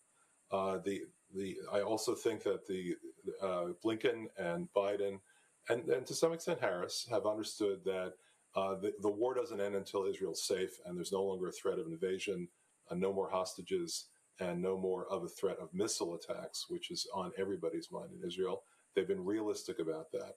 I think that to some degree they've tried to micromanage the war, and I don't understand why the Palestinians complain about that, because every time they've tried to micromanage the war, they've done it in order to make things quieter, and to end it sooner. So I'm not sure what the basis for that criticism is, but I would say that most people in Israel, most people who are Jews in America, I would say close to 80 or 90% of them think that Biden has been extraordinarily fair and reasonable with Israel and disagrees with Israel only when he thinks Israel might be going too far. Well, I know Andrew probably has a response to that. So, Alan, Andrew, Audrey, stay right there, and we'll get back to you in this conversation right after the break. Because also after the break, we are going to look at how the protest over the war in Gaza could have an effect on who gets elected president of the United States in November.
Welcome back to Perspective. I'm your host, Scotty Nell Hughes. Protests, including rallies, demonstrations, campaigns, and vigils relating to the Israel-Hamas war, have occurred nationwide across the United States since the conflict start on October 7th of 2023. Now, the protests that occurred first at Columbia University in New York City are part of a broader phenomenon of the Israel-Hamas war protest all around the world. Now, the protests not only take on an anti-Israel theme, but at times have also taken on an anti-American theme, with flag burnings and anti-U.S. government signs and chants. Now, the protest became a major headline just recently at the Democrat National Convention, where thousands gathered daily to voice their dissent, break security boundaries, and even find ways into the convention hall. But what effect are these protests having on the election? Well, I want to continue our discussion with our panel. Alan Grayson, former Florida congressman, Andrew Langer, host of The Andrew Langer Show and president of the Liberty Institute, and Autry J. Pruitt, chairman of New Journey PAC. Andrew, I promised you before we left, you obviously had something to say. We were talking about how the Jewish community viewed the American support, and I want you to obviously address that, but also, is the Jewish community united in its support of Netanyahu and his current military strategy? Well, listen, again, sort of getting down to it, no, they're not all united behind Netanyahu, and this gets into all kinds of sort of the internal political issues, what the U.S. shouldn't be doing. And this gets into why I called it schizophrenic, is the U.S. should not, as Netanyahu is the prime minister of Israel, should not be working to undermine his effort. At the same time, by the way, so we are giving aid, right? We're giving lots and lots of money to Israel.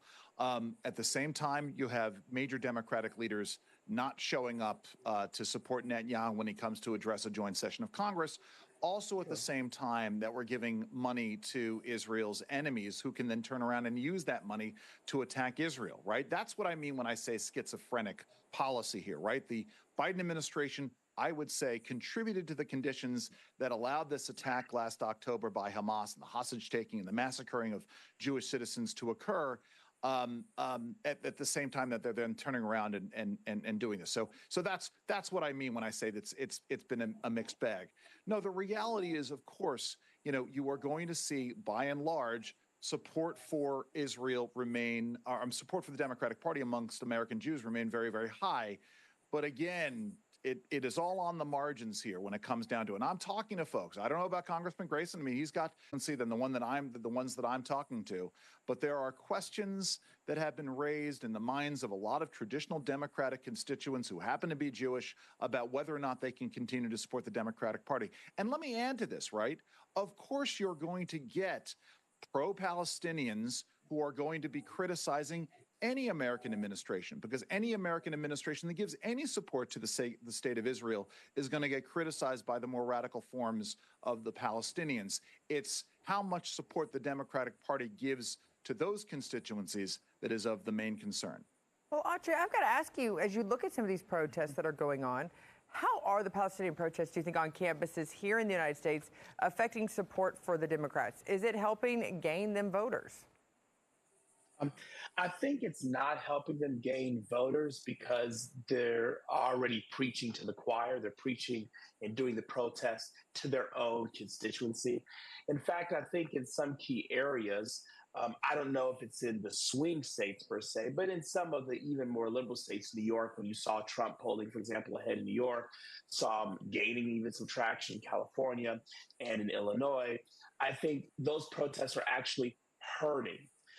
And the reason why they're hurting is because some independents are actually thinking back to Black Lives Matter. They don't want a repeat of the burning down of the country that they saw a few summers ago. So I think that these protests can unintentionally have triggered post-traumatic stress disorder or post-traumatic protest disorder. Well, it's interesting on that one. I've got to look at Alan, because could the Gaza war actually be, Alan, do you think this final wedge that could push Jewish voters away from the Democrat Party and into the ranks of the Republican Party? Are you in any way fearful of that, Alan? No, this is this fantasy that's been going on now for a quarter of a century among rich Republicans that they can tear away the Jewish vote from the Democrats. Does it make any sense to say that because there are Palestinian protesters protesting against a Democratic president and a Democratic vice president, that they're not tough enough on Israel, therefore Jews are going to abandon the Democratic Party? Wouldn't you think it would be exactly the opposite, that they would rally around the flag? What we're actually seeing here is something that goes back beyond the JCPOA that you may recall, way back into the early 2000s. It's the Jewish strategy among Republicans to try to tear away Jews from the Democratic Party, just as we saw the Southern strategy before that, and ever since, to tear away white Southerners from the Democratic Party. It's the same thing. And whatever buttons they feel that they are within their reach, they will try to push. Hold on. It's not going to work. It's never going to work. Jews simply can make up their own minds. Okay, so I'm going to give you both a quick comment about Audrey. You first, and I'll end with Andrew. There's no trying to tear away. We're not talking about Republicans reaching in and tearing away. There is no doubt the data shows it. The Democrat Party's anti-Israel, pro-Hamas rhetoric is pushing some. I'm not even saying 10%, but it's pushing a few people away from the Democratic Party, Alan. I'm not talking about a Southern strategy and some Democrat fantasy going back to the 70s. I'm talking about real-time data. It's happening. Right.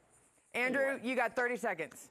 Listen, again, it gets back to this, I've heard it from Jews on both sides of the aisle. They ask themselves the question, is it good for the Jews? And there's nothing wrong with asking that question. More and more former Democrats or more and more Democratic Jews are saying, you know something, I can't vote for this craziness anymore. Okay, but I've got a tag onto that, Andrew, and help me out on this side of it.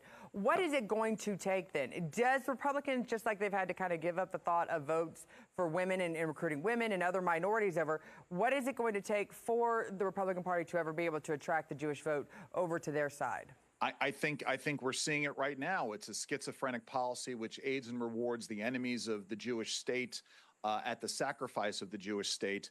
And then also there are all the other sort of ancillary issues that are causing voters to reconsider their support for the Democratic Party. And again, I'm hearing this from progressive Jews and centrist Jews, right and left. Okay, so Alan, I've got to ask put you. It shortly, Audrey, yes. Audrey? No, time. Right. It takes time. The more and more Harris pushes the left-wing progressive, anti-Israel, pro-terrorist position, time will push them away. It's time. Well, what about actually putting Jewish people into office, Alan? Unfortunately, it doesn't seem like of all the minorities that have not been represented, the Jewish population for being here has had very few actually run for office. We had Lieberman, and I think we just recently we had what? What is it going to take for more Jewish Democrats to put their name on the ballot? Could that also be how you're able to keep that support behind your party? Well, first of all, I just want to say before I answer your question that there is no anti-Jewish policy within the Democratic Party, period. It's just something that's been conjured up here in this panel and for the partisan purpose of the Republican Party. Rhetoric. It's Alan, I said rhetoric. But I don't even know what that means. But let me answer your question. There have been fewer than 100 presidents and vice presidents in history of the United States. The fact that Jews are only a tiny, tiny fraction of the population is all the explanation you need from that.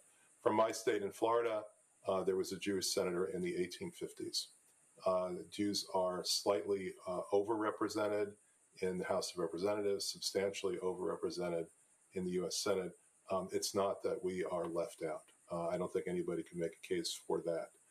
Yes, would be nice to have a Jewish president, just like it's been nice to have an African-American president, just like it's going to be really nice to have a woman president. All of that is true. But I don't think that we've been left out. On that side, well, let me just remind you, Barry Goldwater actually was the first person of Jewish faith who ran for president on the Republican side. So both sides have only had a few at their to list. I want to thank you, Alan Grayson, Ava Autry, and Andrew Langer. Thank you so much for joining us. Thank you for having me. Thank you so much for having me on board. Thank you. Okay, so to my point, we can talk about the lack of diversity in skin color and gender of those who've been elected to the highest office in the land. I find it interesting the religious heritage of an individual is not nearly as appealing of a campaign motivator. Almost all presidents and vice presidents have been members of the Christian Protestant Church, with only 2 members of the Catholic Church ever even being elected. Even atheists have been elected as presidents over those of the other faiths. I guess this is what happens when you have a country that was founded to escape government-sponsored religion. Yet as we continue to find reasons here in the United States that divide us politically, I would hope the consistent values found in almost all religions would always be used to unite us rather than weaponized to divide. But hey, that's just my perspective. I'm Scotty Nell Hughes. Thanks for watching.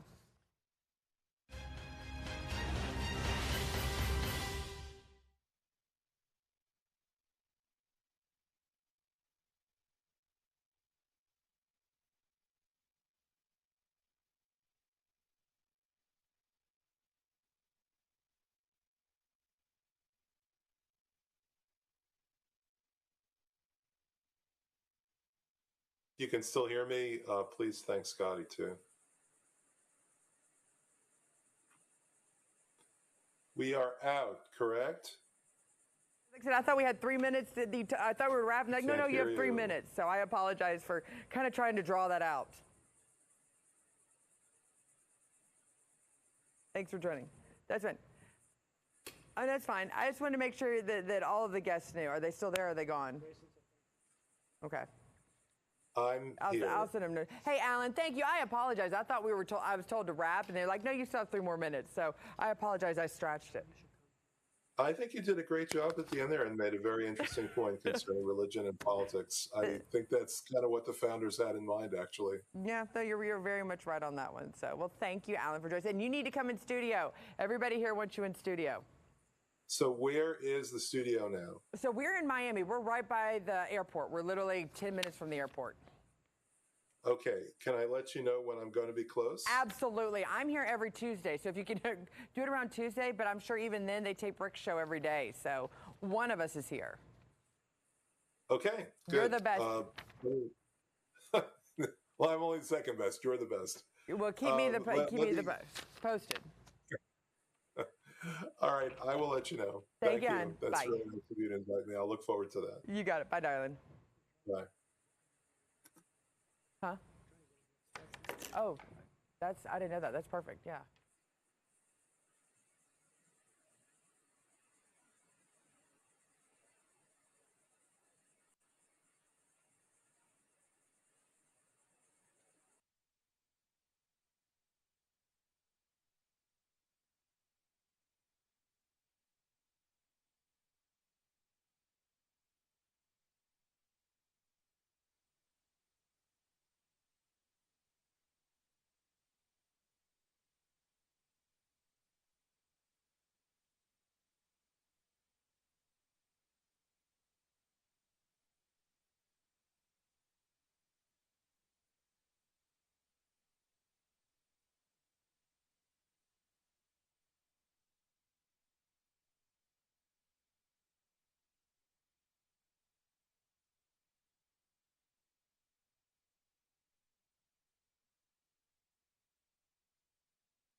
Back in June, astronauts Butch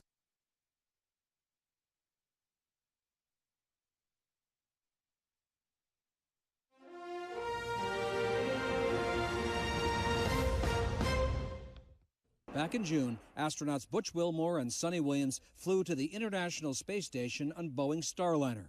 But now they'll fly home next February in a SpaceX Crew Dragon.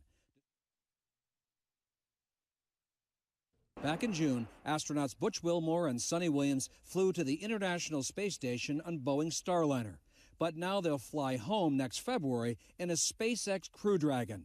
Despite Boeing's insistence, Starliner is safe to fly them back. As one of our members, Art Guy, pointed out, Starliner is as safe as a 737 MAX. Right. Oh, wait. Exactly. That's why Right. I do not in any way begrudge NASA for making this decision. It is awful that these two astronauts are going to be stuck for many months in the International Space Station. They won't be able to come home until February. 2, 1, ignition, and liftoff of Starliner and Atlas V, carrying 2 American heroes, drawing a line to the stars for all of us. You now of Starliner as it. By the way, it's my first.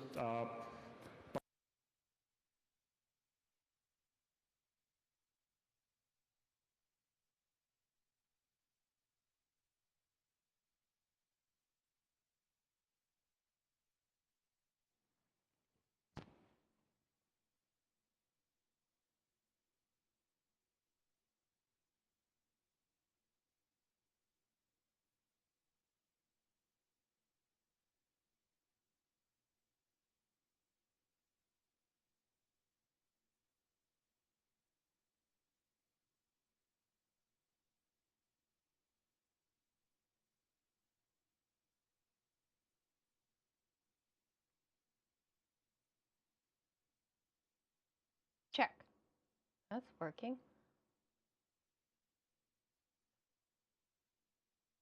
That was just me checking myself. I don't know what's going on with the camera.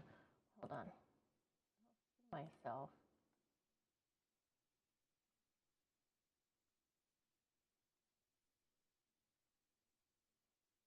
Zoom taking it? No. I don't know what's happening.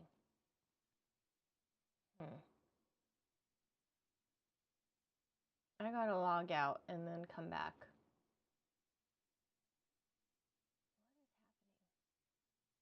Okay, that's good. I'll be right back.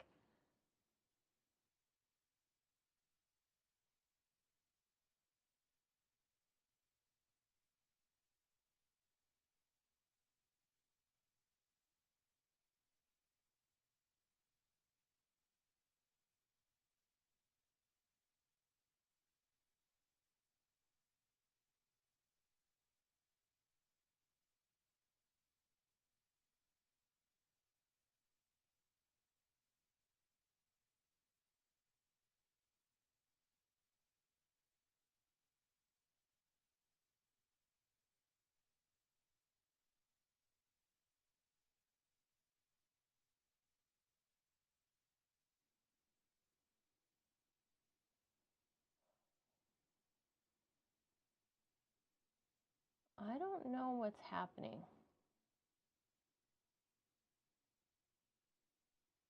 Back in June, astronauts Butch Wilmore and Sonny Williams flew to the International Space Station on Boeing's Starliner. But now they'll fly home next February in a SpaceX Crew Dragon. Everything else is open. Back in June, astronauts Butch Wilmore and Sonny Williams flew to the International Space Station on Boeing's Starliner. But now they'll fly home next February in a SpaceX Crew Dragon.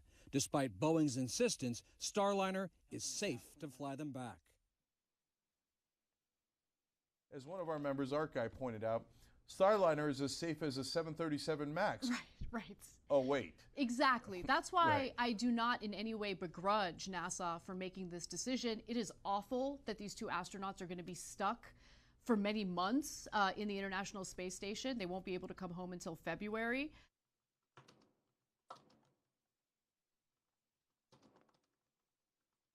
As one of come home until February.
Hi.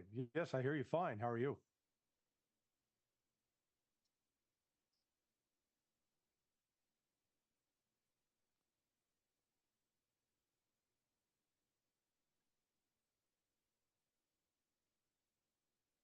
Uh, 1, 15, 14, 2, 3, 13, 4, 12. How's that? Did you get it or not?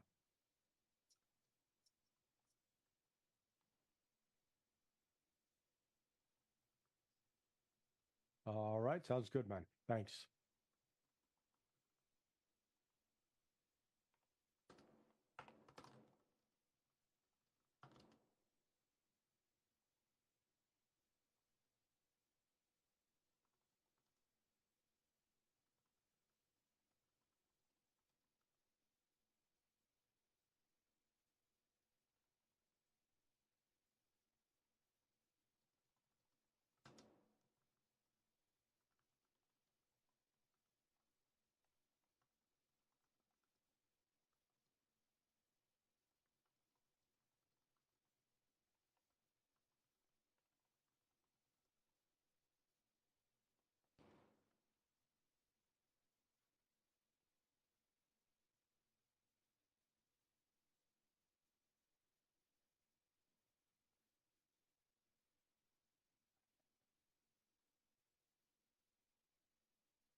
Hi, Andre. I can hear you.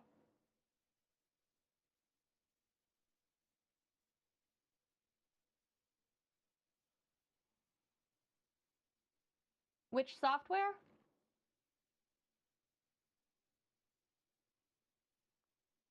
Oh, I don't know where it is. Any desk. Oh, here.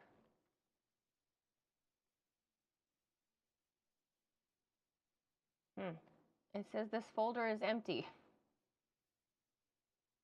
Maybe I accidentally deleted it.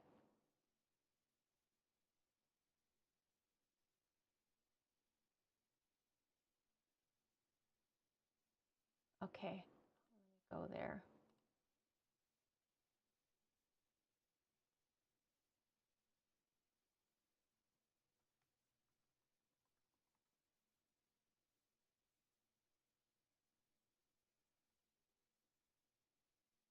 Download now.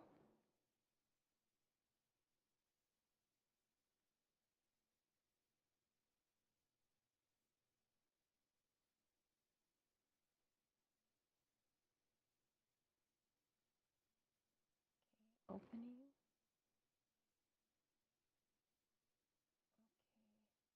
Give you the number.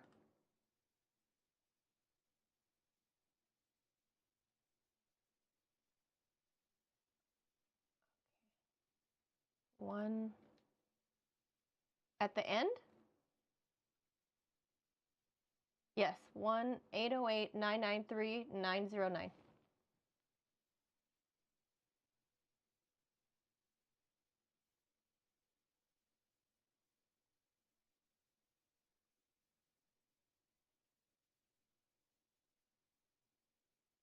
I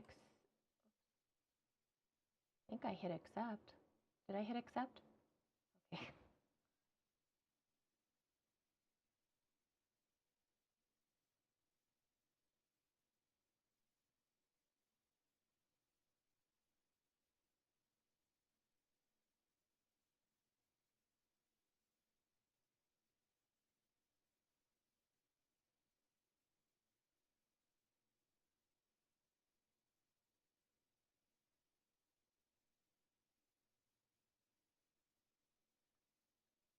What's that?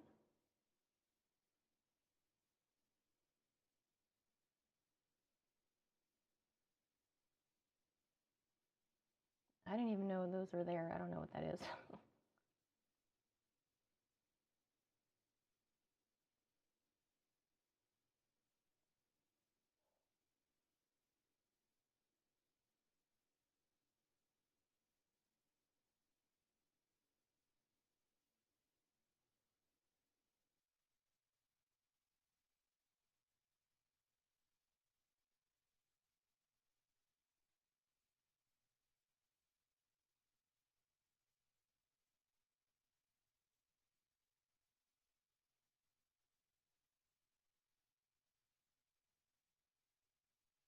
Barely.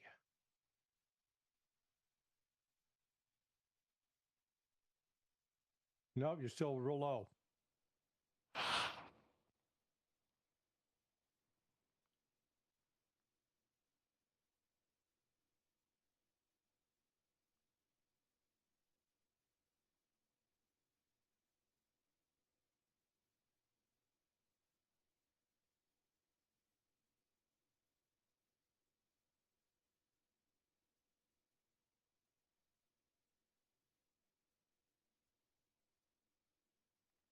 Nope, it's the same.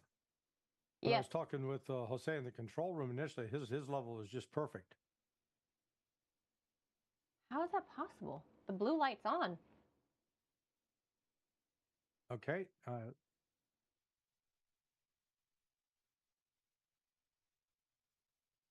think I heard, was that Manila?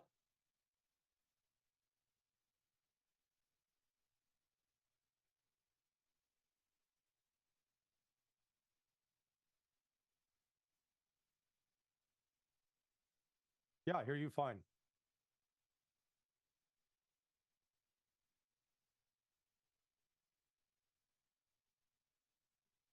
Yeah. Yeah, man, you're coming through loud and clear. As they say, 5 by 5.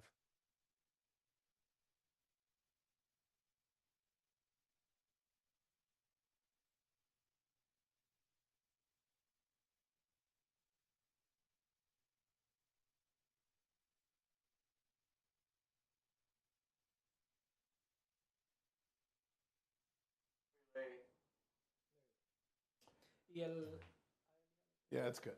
That one's easy. Ese es fácil. Facilito. The number of days I've known you. I know. Well, when I had my operation, I couldn't find shoes that didn't hurt. So I kept going out and buying different shoes. These are a special, super expensive brand that a friend of mine got me. They're called something Extreme. No, Zelero. They're for people with, they're like when you go to those special foot sole stores, you know, you have pain and stuff. They're actually pretty good. Did you try I'm just trying. No, I haven't. I got the Hokas. I got 2 pairs of those. 2 pairs of Hokas, 2 pairs of the other one. No, it's ridiculous. Keep trying different shoes, and then I have different experiences. Yeah. Feet are a pain in the ass when you get older, you know? All right, let's go. Let's do this. Yes, I got you. You got me? I got you under my skin. All right. Space Invaders. Do we have Manila? All right. And then we got Mr. Johnson as well? I'm here. Ah, perfect. Hi, Larry. How are you, my friend? Good. Yeah, I got the invite to come on your show while I was watching your show, so you know. Well, what? Say that again, Larry? I said, yeah, I got the invite to come on today at the very time I was watching your last episode. Oh, good. Fantastic. Well, thank you. I hope you liked it. Yeah. I didn't throw anything at the screen. I try to be truthful, honest, transparent, and all that other shit that we're supposed to be, and that I wish more people were. I mean, and by the way, imperfect as I am, I fuck up a lot and stuff because I don't know. We don't. None of us ever get it right. But God, at least try to not feel like you're just a stooge or a puppet for some other forces out there. God, I mean, look, I worked at NBC, I worked at CNN, I worked at Fox. I watch those people now and I go, how do they look at themselves in the mirror? You know? Yeah. Damn. No, it's as bad as I've ever seen it. Yeah. Yeah. There's always been some media control, but I guess it's just a question of how much. All right, let me check in Manila. Manila, are you there? Hola. She is, by golly, fantastic. We got our Manila. We got our, you look like Catwoman. My God, look at that. I like those. I think we're ready to go, unless Victor has an issue. I said, you're good to go too, Victor? Okay. Manila seems like she's checked in. Yep. And Larry's checked in. Yes, I think we're good to go. All right. You want to, you move the camera a little, Bobby.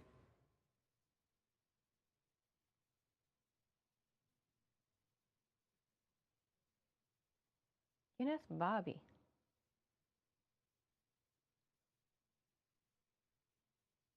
Can you tell I've lost a little weight?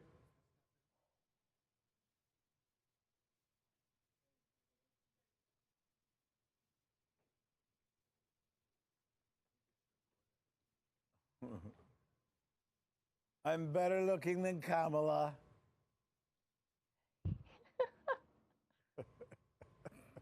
I'm better looking than Kamala. Like the accordion.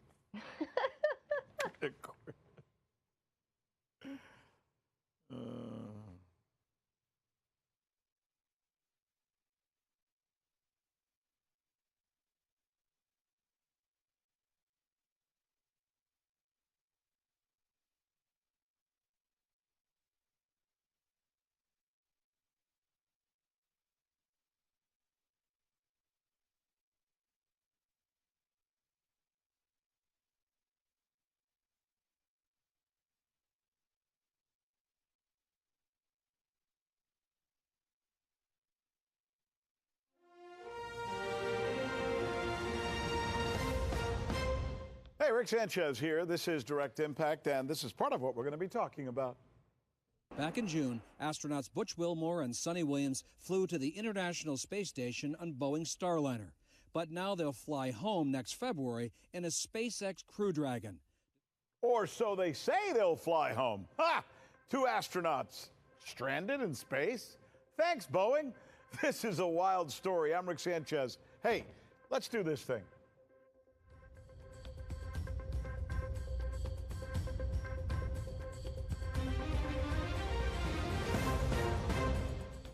Look, there's still a lot of chatter worldwide regarding the arrest of Telegram founder Pavel Durov, especially now that we know why he was essentially arrested. At first we thought, well, look, who knows? Maybe this guy did something awful. Maybe he was running drugs, or maybe he was involved in some kind of awful scandal or something. But we're now finding out that that's not the case, because we have the charging document. It's been released, and it's mostly about complicity. What does complicity mean? Complicity basically means that they're charging him with whatever any one of his 1 billion users on his platform might have done or thought to do, which is like arresting the head of a phone company because somebody used their telephone to do a drug deal or something. I mean, it's kind of ridiculous. No, it's beyond ridiculous.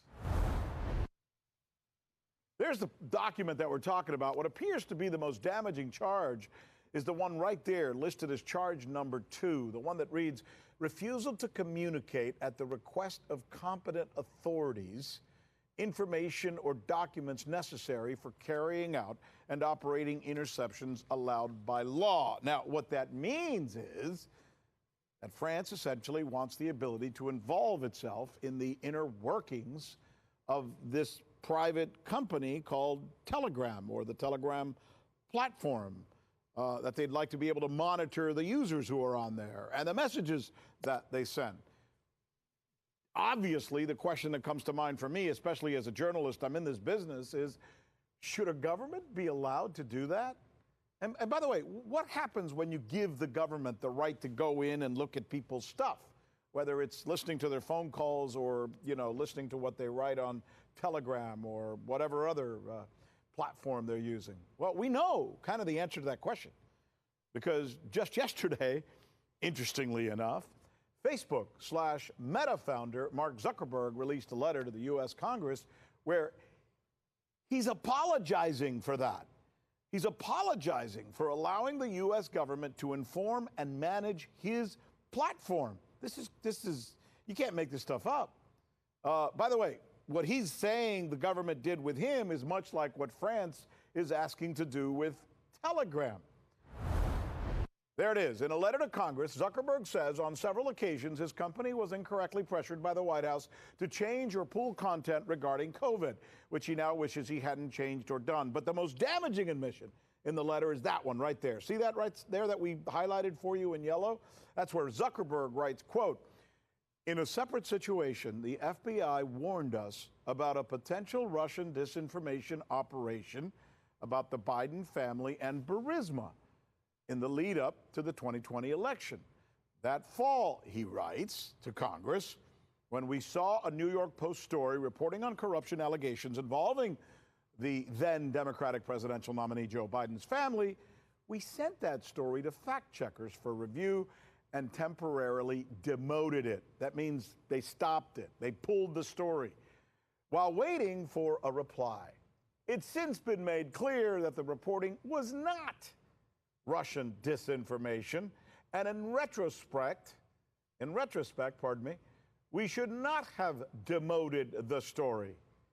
We've changed our policies and processes to make sure this doesn't happen again. So look, what Zuckerberg is saying right there is he allowed the government, the White House in this case, to tell him what to do, and now he regrets it. They did their usual blame Russia thing, and he jumped when he heard that. And now Zuckerberg is saying he was essentially lied to and possibly manipulated. And as a result, more than 3 billion users that, use Facebook did not hear the truth. So what does that tell us? That maybe France or any other government should not be granted whatever they want, because that can lead to some kind of censorship. Look, I frankly believe no government, not ours, not Russia, not France's, not China's, no government should be given access to determine what people should or should not hear, or be allowed to monitor what people write or say. Now, here's where I'm going to go back a little bit on this.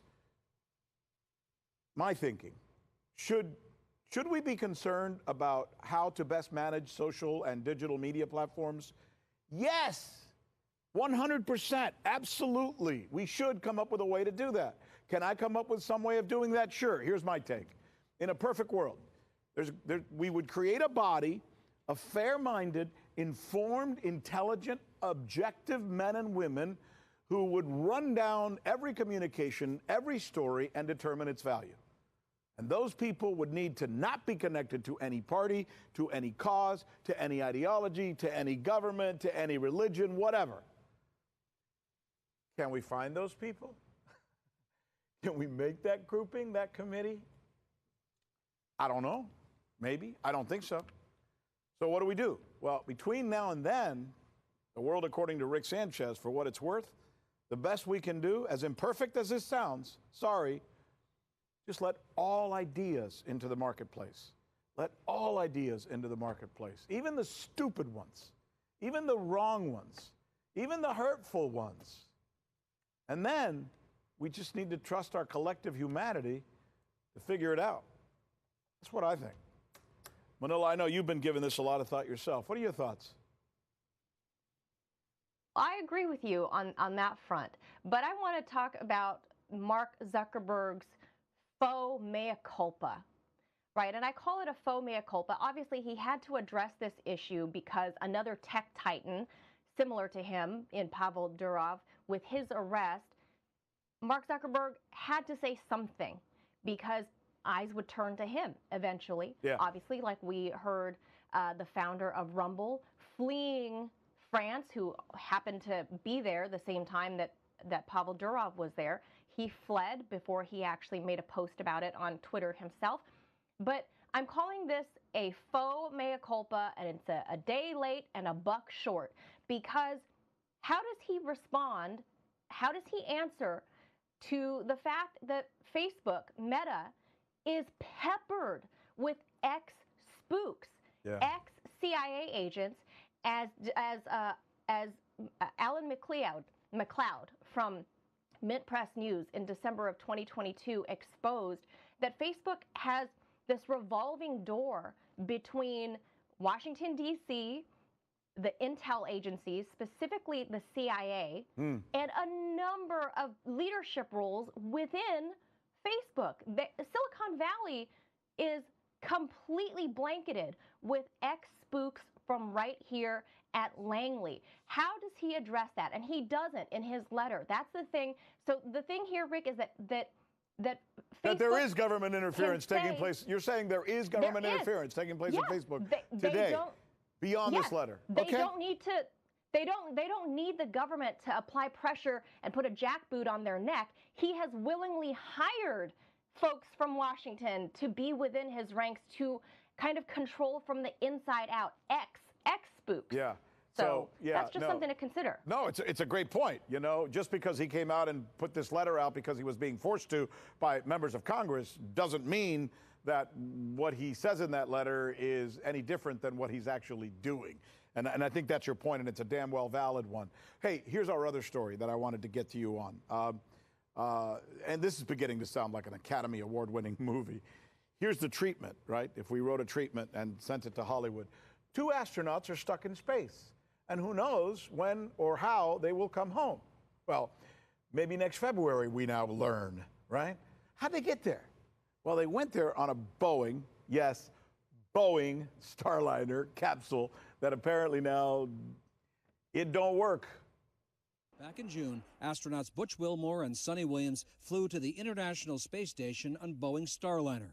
But now they'll fly home next February in a SpaceX Crew Dragon. Despite Boeing's insistence, Starliner is safe to fly them back.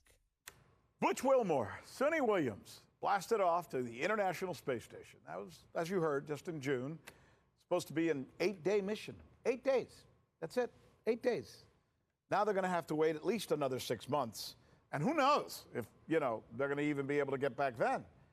Instead of coming back on the Boeing Starliner, they're going to be coming back on, rescued, really. They're going to be rescued, right, by SpaceX, a private company owned by Elon Musk. And why can't they come back on the Boeing rocket that they went up on, right? Well, it's leaking helium. It's leaking helium, and its thrusters reportedly don't work. Now, question, should we be surprised? As one of our members, Art Guy, pointed out, Starliner is as safe as a 737 MAX. Right.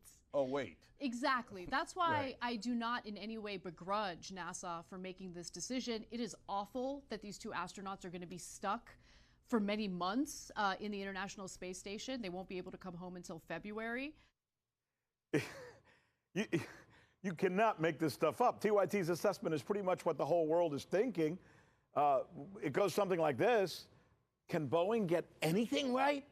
I mean, can these people get anything right? And why do they keep getting paid with my tax dollars? I mean, if I did that, or any of you did that, things like what they have done, stuff like they've screwed up, we would have been fired ages ago.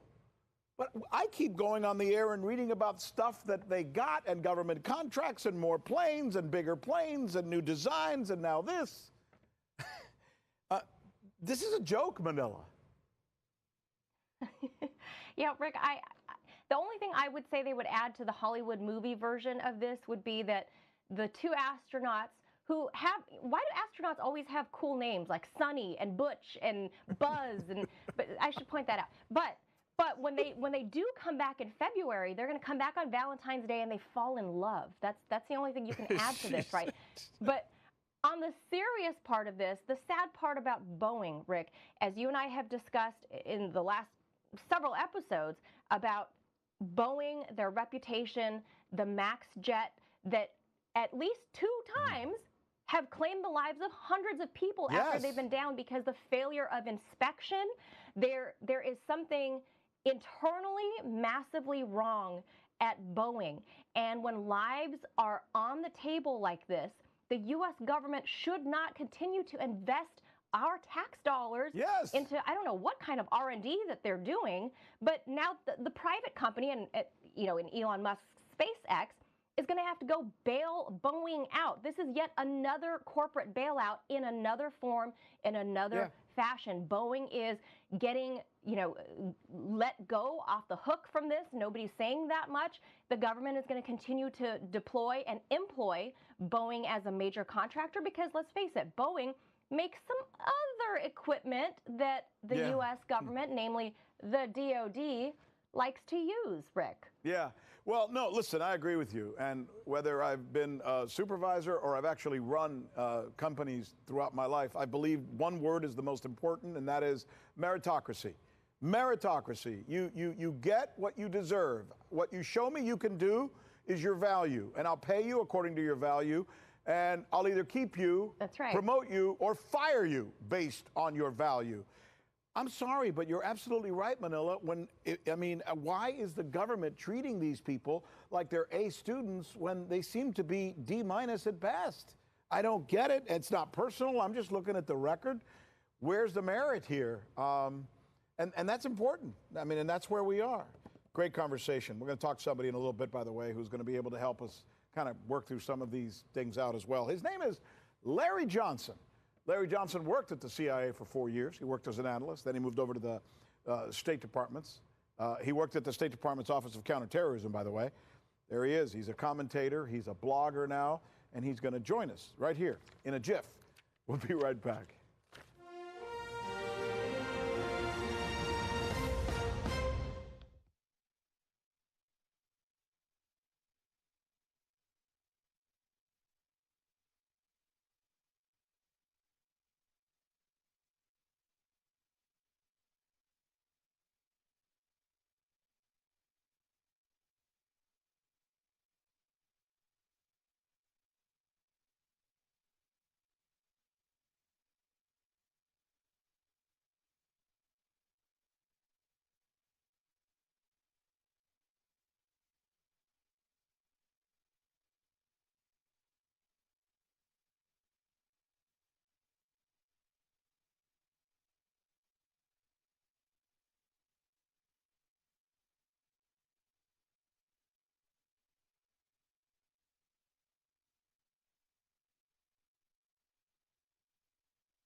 Hey, welcome back. I'm Rick Sanchez, and this is Direct Impact. Our guest, Larry Johnson, former CIA analyst, author, and blogger. Welcome, Larry. Thanks for joining us.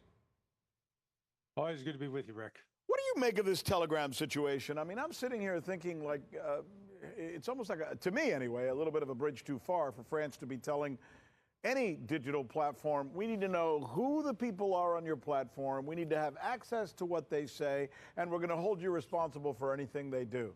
Seems a little bit of an overreach to me, but what the hell do I know? It looks to me like the French are acting at the behest of the United States because the particular language that's used in that charge that you referenced, it says refusal to provide information or documents necessary for the conduct and implementation of a wiretap permitted by law upon request of an enforcement agency. Now, I'm not an international law specialist, but what I do know is that the United States is one of the few countries where we do draw a distinction between intelligence collection and law enforcement being able to use a communication in court. So remember what happened to Scott Ritter just 2-3 weeks ago? The FBI showed up and they wanted to seize his phone and his computer, yet they already had in hand all of his text messages, all of his emails. They had already intercepted it. So they didn't need to grab his equipment because they already had it. The National Security Agency and British General Communications Headquarters, GCHQ, which is the British version of NSA. They actually, those two units sit side by side over in England and work together. They're scooping up all this information anyway. Anybody that tells you that Telegram is encrypted, WhatsApp is encrypted, any of these platforms that are supposedly encrypted and unavailable, they are being intercepted, and I am sure the encryption's been broken. So what you've got going on here is an effort to try to shut down Telegram, not because it's not cooperating with the United States. Let's just say that, think of it, Telegram's a global company. Yeah. It serves the world. Yeah. Are they supposed to give information out to everybody? So Iran wants the intercepted communications of any U.S. user in the United States, and so you're going to charge. God, that's a great point. That's a great point. That's a great point you just made. I hadn't even thought of it that way, but you're right. It's almost like France is saying, well, we want to know what the Chinese and the Russians and the Iranians are up to. Then the Chinese are going to also take them to court and say, we want to know what the Americans and the Brits are up to. And then the Russians are going to take them to court and say, you know, we want to know what the Indians are up to or the Ukrainians are up to. It would never end, and we would have no telecommunications companies or any platforms like this. Right. Wow. Right. Your point's a good one. Yeah, so that, go ahead. I mean, that's what's going on here. There's the problem is Telegram allows free speech. And by allowing free speech, they are interfering with the intelligence community narratives that the West is trying desperately to promote, both with respect to what's going on in Ukraine and what's going on between in Israel's genocidal war against the Palestinians. Do you agree with Manila? Manila's point seemed to be, and I think it's a fair one, that they've already gotten Zuckerberg to knuckle under. Zuckerberg, according to Manila and her reporting, Zuckerberg is pretty much doing whatever the hell it is the White House, the CIA, and the State Department wants, and he gives it to them without questions asked for the most part. And then he sent this letter to Congress saying, well, I wish I hadn't done this. I shouldn't have listened to them. France and the U.S. and perhaps Britain, as you mentioned, are trying to get Pavel to do the same thing that Zuckerberg's done. Is that? Do you see it that way? Yeah. I mean, the Manila's point about the number of CIA officers that have gone to work at these social media platforms is telling. You know, they realize they can go make more money outside of government, but still curry favor with the government by becoming a conduit. But, you know, nobody should labor under the illusion that any of these social media platforms that advertise themselves as being secure and encrypted, that your information is safe and private. It's not. It's being scooped up by the government. So boy, that's a little bothersome, though. I mean, I'm an American, you're an American. We love this country. We love what we generally stand for, but it does seem like more and more every day there are forces within our government that are doing everything possible to invade our privacy. How far have they gone? Where exactly are we in this point? Is there anything any of us can do to maintain the level of privacy I think we kind of maybe used to have when you and I were growing up? Go off the grid. Don't have a cell phone. Don't use a computer. Don't use a credit card. That's not reasonable. I mean, it's but it's not, right? That's the only one. That's the only way. If you're going to do anything that's electronic, anything that is going to pass over an internet, they're scooping it up. It's being collected. So just expect that that they can have everything. I mean, you know. We have a meeting. We have a meeting for this show every day at 9 o'clock in the morning, right? Everybody's on. We talk about ideas. What are we going to talk to? Oh, we're going to get Larry Johnson on today and talk to him. We're going to cover this story, and here's the elements we're going to do. We discuss everything out there. Somebody has a right to go in there and listen to whatever the hell we're talking about, and they probably do, right? Yeah, right. Yeah, if they got the time. I mean, look, this has been going on. Boy, even before there were, let's say, cell phones were ubiquitous. Yeah.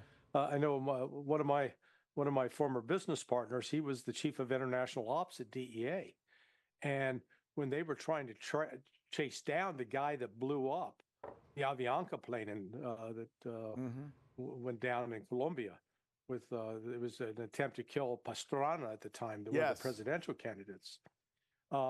They were able to track the guy. They got permission to set up a phone tap on him, and they trapped him by getting him to call his mother.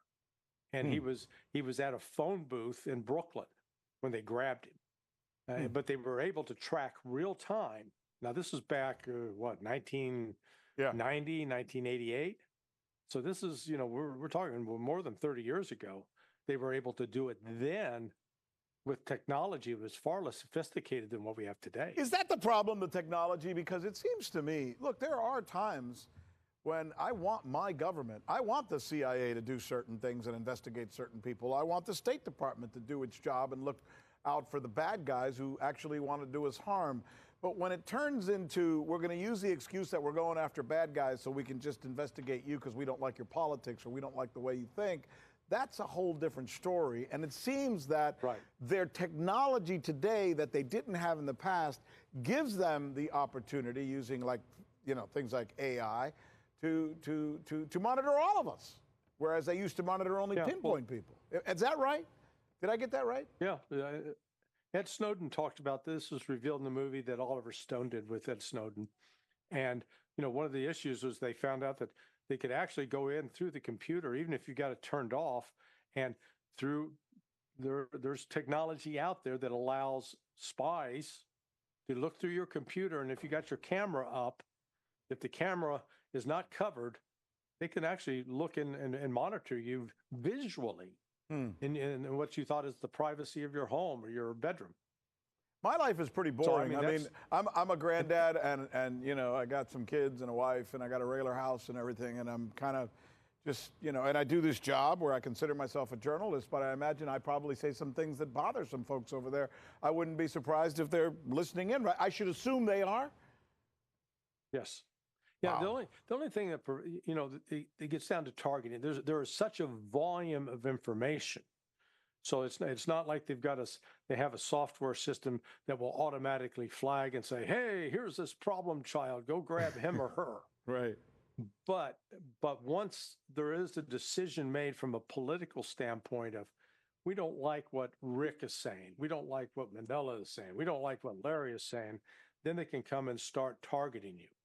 And then they can cull through all that information real quick and make sure that it's targeted on you. So you get the focus. And takes us back to the beginning of this conversation.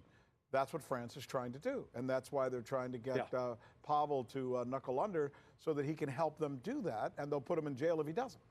And that seems wrong. Well, they're already doing it. What they're trying to get him to do is to stop being a platform that allows alternative voices. Interesting. Interesting. Yeah. And there we go back to what they think, what their ideology is, and how they might have, alternative being the key word, a different way of thinking. Wow.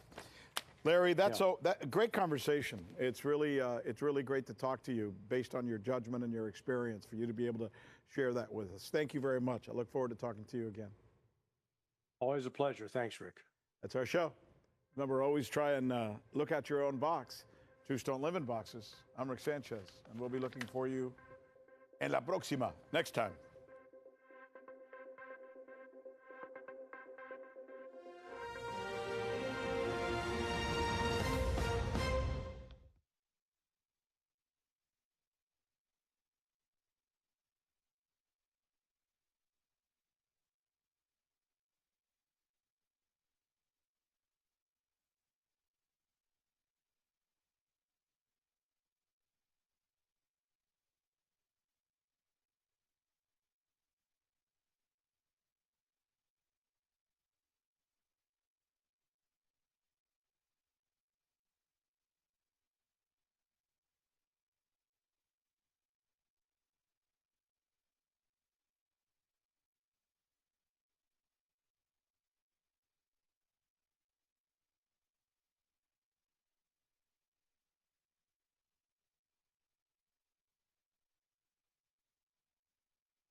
Her dad. Yeah. No, that's funny. Actually, no, I'm her husband. Don't be fooled by the. Give me a second here.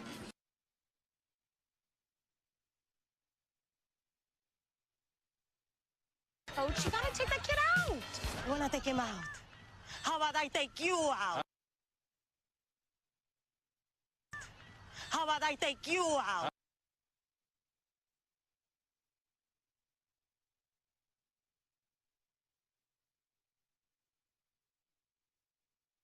How about I take you out? How about I take you out? Her dad. Yeah. No, that's funny. Actually, no, I'm her husband. Don't be fooled by the. Give me a second here. Buddy, uncool. That's it? No. The agreement was that if he shoots someone, you shoot him.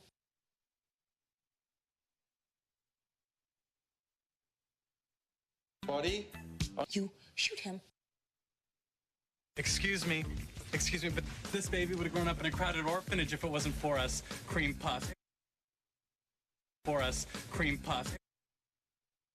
What I want you to notice, what I want to call out tonight, is that the deconstruction of America begins with and depends on the deconstruction of American men. The left want to define traditional masculinity as toxic. They want to define the traditional masculine virtues, things like courage and independence and assertiveness, as a danger to society. This is an effort that the left has been at for years now, and they have had alarming success. I'm in the tough guy business, and this man is the toughest, most resilient human being that I've ever met in my life. And they tried to kill the next president of the United States. Enough was enough, and I said, let Trumpomania run wild, brother. Let Trumpomania rule again. Let Trumpomania make America great again.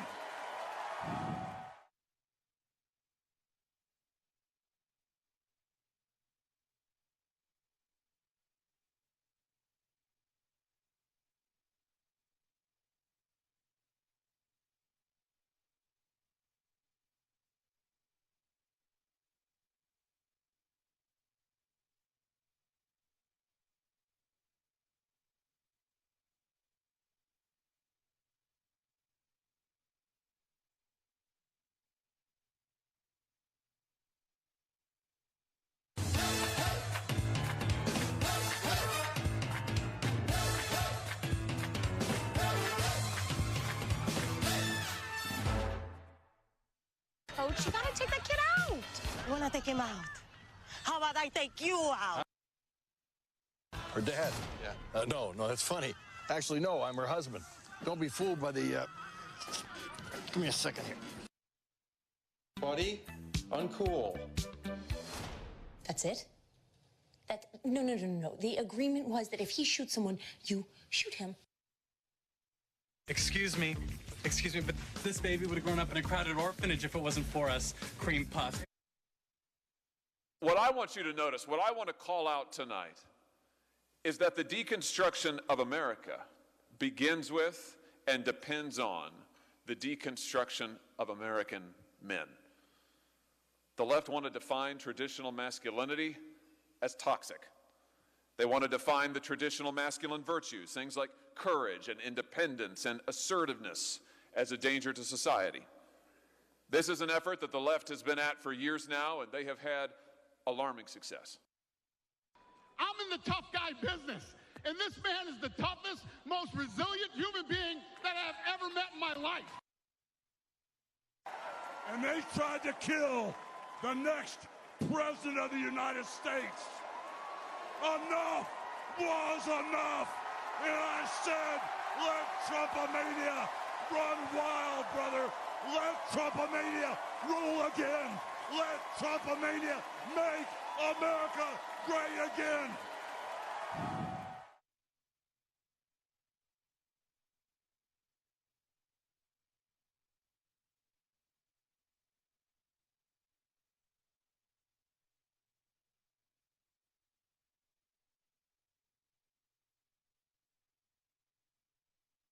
Coach, you gotta take that kid out.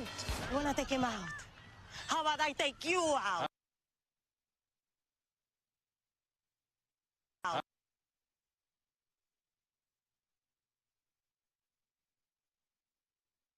Buddy, uncool. That's it? No. The agreement was that if he shoots someone, you shoot him. Coach, you gotta take that kid out. You wanna take him out? How about I take you out?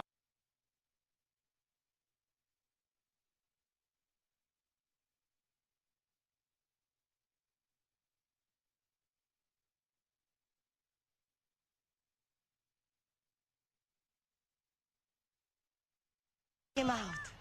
How about I take you out?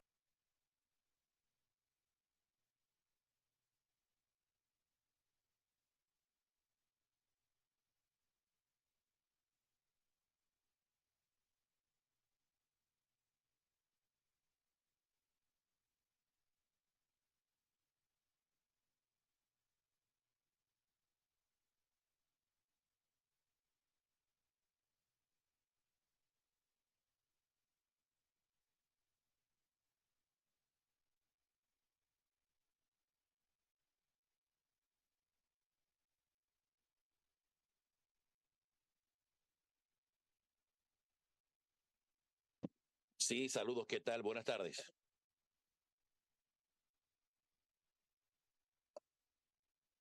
Ok, perfecto. ¿Cómo nos escuchamos por allá?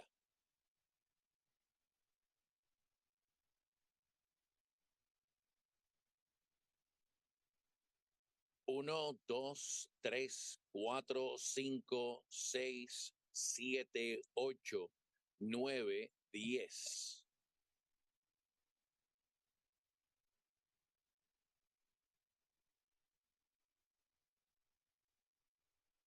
Ok. All right, perfecto. Aquí a la orden.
Let's go.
All right.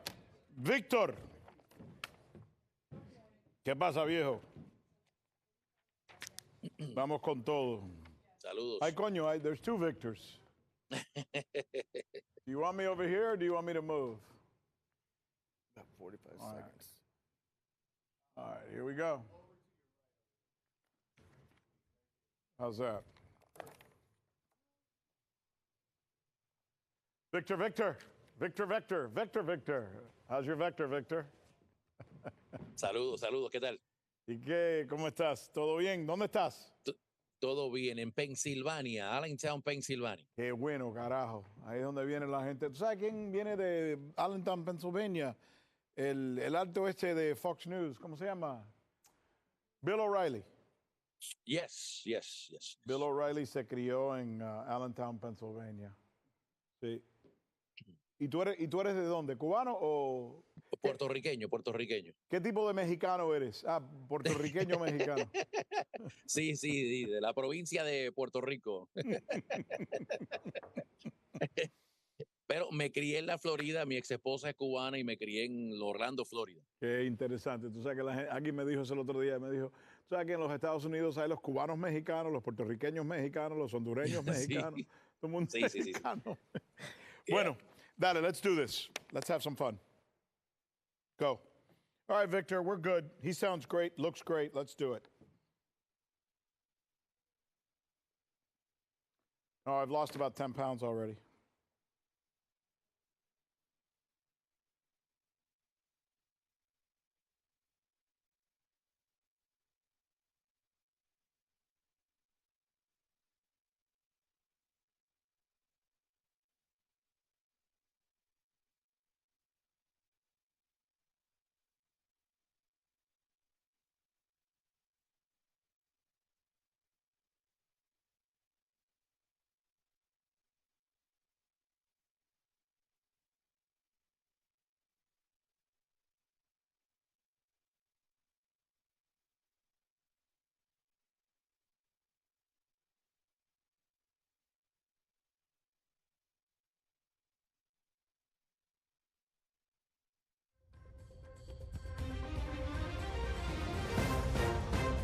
Soy Rick Sánchez, Impacto Directo, y esto es lo que necesitas saber en el día de hoy. Hay un grupo de votantes que puede hacer a Donald Trump el próximo presidente de Estados Unidos.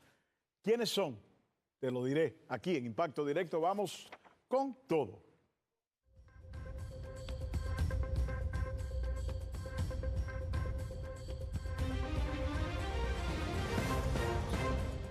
¿Sabes que hay una nueva tendencia política bien visible en los votantes estadounidenses? Y tiene que ver con una medida de jóvenes masculinos. Déjame enseñártelo. En el 2008, 58% de los jóvenes favorecen al Partido Demócrata. Todos los jóvenes. Pero ha ido cambiando. Y ahora, en las últimas encuestas, y por primera vez, esa medida bajó a menos del 50%. ¿Y de quién estamos hablando? ¿Quiénes están causando este cambio? No son mujeres jóvenes, son varones. El voto joven y masculino está abandonando el Partido Demócrata y uniéndose al Partido Republicano. Han incrementado su apoyo por el Partido Republicano del 35%, como ven ahí, al 48%. Ok, ¿cómo y por qué hemos llegado a este lugar? En los últimos tiempos, la cultura estadounidense ha sido conducida por un movimiento que presenta al hombre aquí en este país, más que todo, como menos masculino, quitándole el poder y la confianza que antes tenían y mostrando a las mujeres como si ellas fueran las más fuertes, las más poderosas. Es la cultura nueva, el mensaje. Y déjame darte un ejemplo de lo que estoy hablando.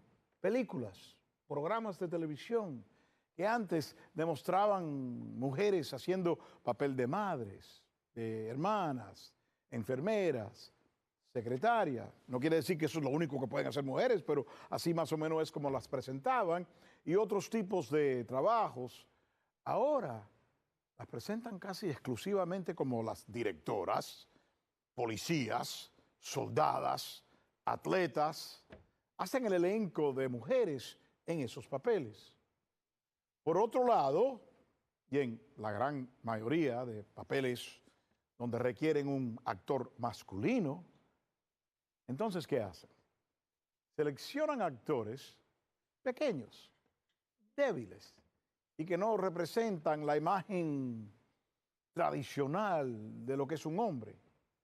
Así es como Hollywood, los medios, la prensa, han cambiado esa imagen masculina, presentando al hombre como débil, mientras el papel femenino ahora es regularmente presentado como la encargada, la mandona, la agresiva. Es decir, los medios han creado una nueva familia moderna. ¿Y cómo lo hicieron? En parte con muchos programas, pero un programa en particular de televisión que llegó a ser el más popular en este país, el programa más popular en este país. ¿Y cómo tú crees que se llama ese programa? Se llama La Familia Moderna, en inglés, Modern Family.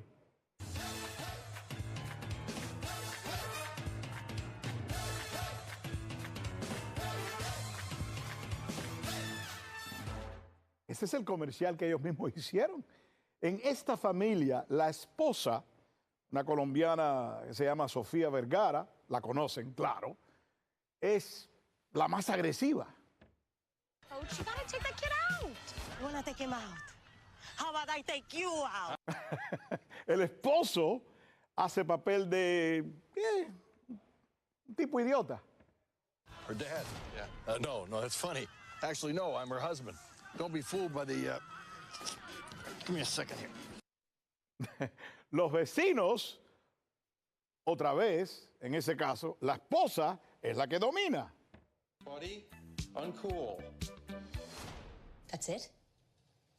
No. The agreement was that if he shoots someone, you shoot him. ¿No ve cómo ella le dice a él lo que tiene que hacer? Los otros vecinos de la otra casa, una pareja gay, toman el papel de los nobles y los más morales que se tienen que defender contra el resto del mundo, la población, todos nosotros, quienes somos todos malos porque no los aprecian y somos también cruel y somos todos racistas. Excuse me, but this baby would have grown up in a crowded orphanage if it wasn't for us. Cream puff. ¿No ves lo que están haciendo? Claro, el programa es fabuloso, es comiquísimo y todo, pero ese tipo de programación, ese mensaje, no deja mucho espacio para los hombres. Será por esta razón que se sienten abandonados por la nueva cultura. Según varios expertos, es un mensaje que parece ser, vamos a decirlo, anti-hombre. Y por eso es que ahora hay un nuevo movimiento que se encuentra más que todo entre conservadores. Es un movimiento que está compitiendo contra la nueva cultura antihombre. Escuchen estas palabras, son las palabras de un senador en los Estados Unidos. El hombre se llama Josh Hawley, es un republicano. Está hablando en la Conferencia Nacional de Conservadurismo fue en el año 2021. What I want you to notice, what I want to call out tonight, is that the deconstruction of America begins with and depends on the deconstruction of American men. The left want to define traditional masculinity as toxic. They want to define the traditional masculine virtues, things like courage and independence and assertiveness, as a danger to society. This is an effort that the left has been at for years now, and they have had alarming success. Cuando él dice que el papel tradicional del hombre de ser asertivo lo están eliminando y lo han convertido en algo tóxico, Eso resuena con muchos hombres, pero más que todo con los conservadores que existen en... Hay dos grupos de conservadores de este grupo de hombres en este momento en Estados Unidos. Unos son los conservadores políticos que se sienten aislados del movimiento, que ellos reconocen como ser pro-gay, pro-aborto, antifamilia, y ellos lo ven en gran parte como una cuestión religiosa. Por otro lado, está los llamados barstool conservatives, se llaman los taburetes. Esa gente no son necesariamente ni religiosos ni políticos, pero sí les gusta el fútbol, la cerveza y quieren preservar y proteger su derecho de ser hombres, de ser asertivos, de ser agresivos y hacerlo cuando lo necesitan. Votan por sus principios y es por esa razón que el Partido Republicano los está reclutando y con bastante éxito en este momento, como vieron en los números que compartí antes. Mira quién presentó al expresidente Donald Trump en la convención republicana. I'm in the tough guy business, and this man is the toughest, most resilient human being that I've ever met in my life. Ese es Dana White, presidente de la UFC, el campeonato de lucha extrema en Estados Unidos. ¿Quiénes son los fanáticos de ese hombre y de su deporte? Más que todo, los jóvenes, masculinos. Sí, el propósito es asegurar el voto de testosterona. Entonces, Dana White es un perfecto portavoz para representar a Trump. Y mira quién vino después de él.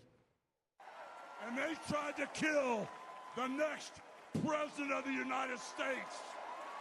Enough was enough. And I said, let Trumpomania run wild, brother. Let Trumpomania rule again. Let Trumpomania make America great again. Hulk Hogan, el luchador posiblemente más famoso en el país, y el que sin ninguna duda les llega a los jóvenes masculinos con ese tipo de mensaje. Una imagen perfecta para captar y asegurar ese importante voto, el masculino, joven, que Trump y los republicanos quieren separar del Partido Demócrata para que vengan al Partido Republicano. Y parece estar funcionando. Ok, cuando regresemos, vamos a hablar con Víctor Martínez. Víctor es un periodista premiado que aparece como comentarista en radio y en televisión en Estados Unidos. No se me vayan, vamos a hacer eso en un momentico.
Y aquí estamos de vuelta ahora con Víctor Martínez. Víctor, ¿todo bien? Todo muy bien, Rick, todo bien. Estás en el estado de Pensilvania, ¿no? Así es, uno de los estados más deseado ahora mismo en el ámbito político de los Estados Unidos. Todo el mundo quiere ganar Pennsylvania. Dice, si ganas Pennsylvania, gana la elección.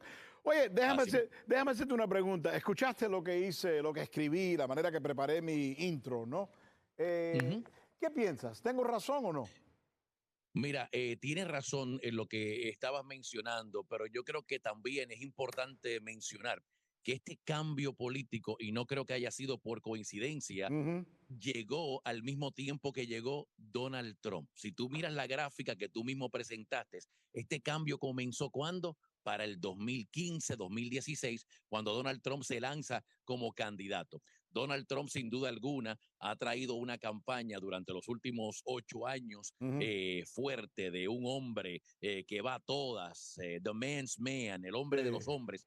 Y yo creo que eso ha sido algo sumamente importante en este cambio en que el voto masculino vaya al Partido Republicano.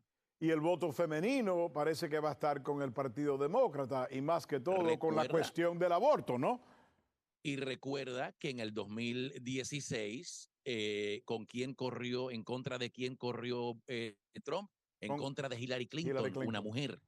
Ahora, ¿con quién está corriendo? En contra de Kamala Harris, que es una mujer. El factor, en cuanto a nosotros los hispanos, los latinos, el factor machismo, donde votar por una mujer o que una mujer sea la jefa, la que mande, versus el lado opuesto, que es un hombre fuerte, agresivo, que no le tiene miedo a nada, que va en contra de todo, que trataron de asesinarlo y mira cómo reaccionó como todo un héroe. Todo eso, en conjunto con Hulk Hogan, yo creo que es muy interesante. Entonces, pero ¿tú crees entonces que la fórmula para Trump debe de ser, y parece que lo está haciendo, llegarle al voto masculino? Si no puedes captar el voto femenino por el aborto, por lo que sea, la cuestión de aborto, entonces perfecto, pero tenemos suficientes hombres para poder seguir y ganar la presidencia. ¿Es lo que piensas? Eso es lo que yo creo que va a ser el problema. Si tú te buscas las últimas encuestas, el voto femenino es el que ha salido en grandes números a votar. Han sido más las mujeres que han salido a votar que los hombres. Así que en este caso, Donald Trump se la está jugando, ¿no? Él está tratando de llegarle al voto masculino. Ahora, si no salen a votar, pues entonces pierde. Si la campaña de Kamala Harris continúa su campaña llegándole a ese voto femenino, y es el voto femenino, al igual que en otras elecciones, que sale a votar, bueno, ella gana las elecciones. Déjame hacerte ahora la pregunta del punto de vista personal, como hombre, que somos los dos, ¿no?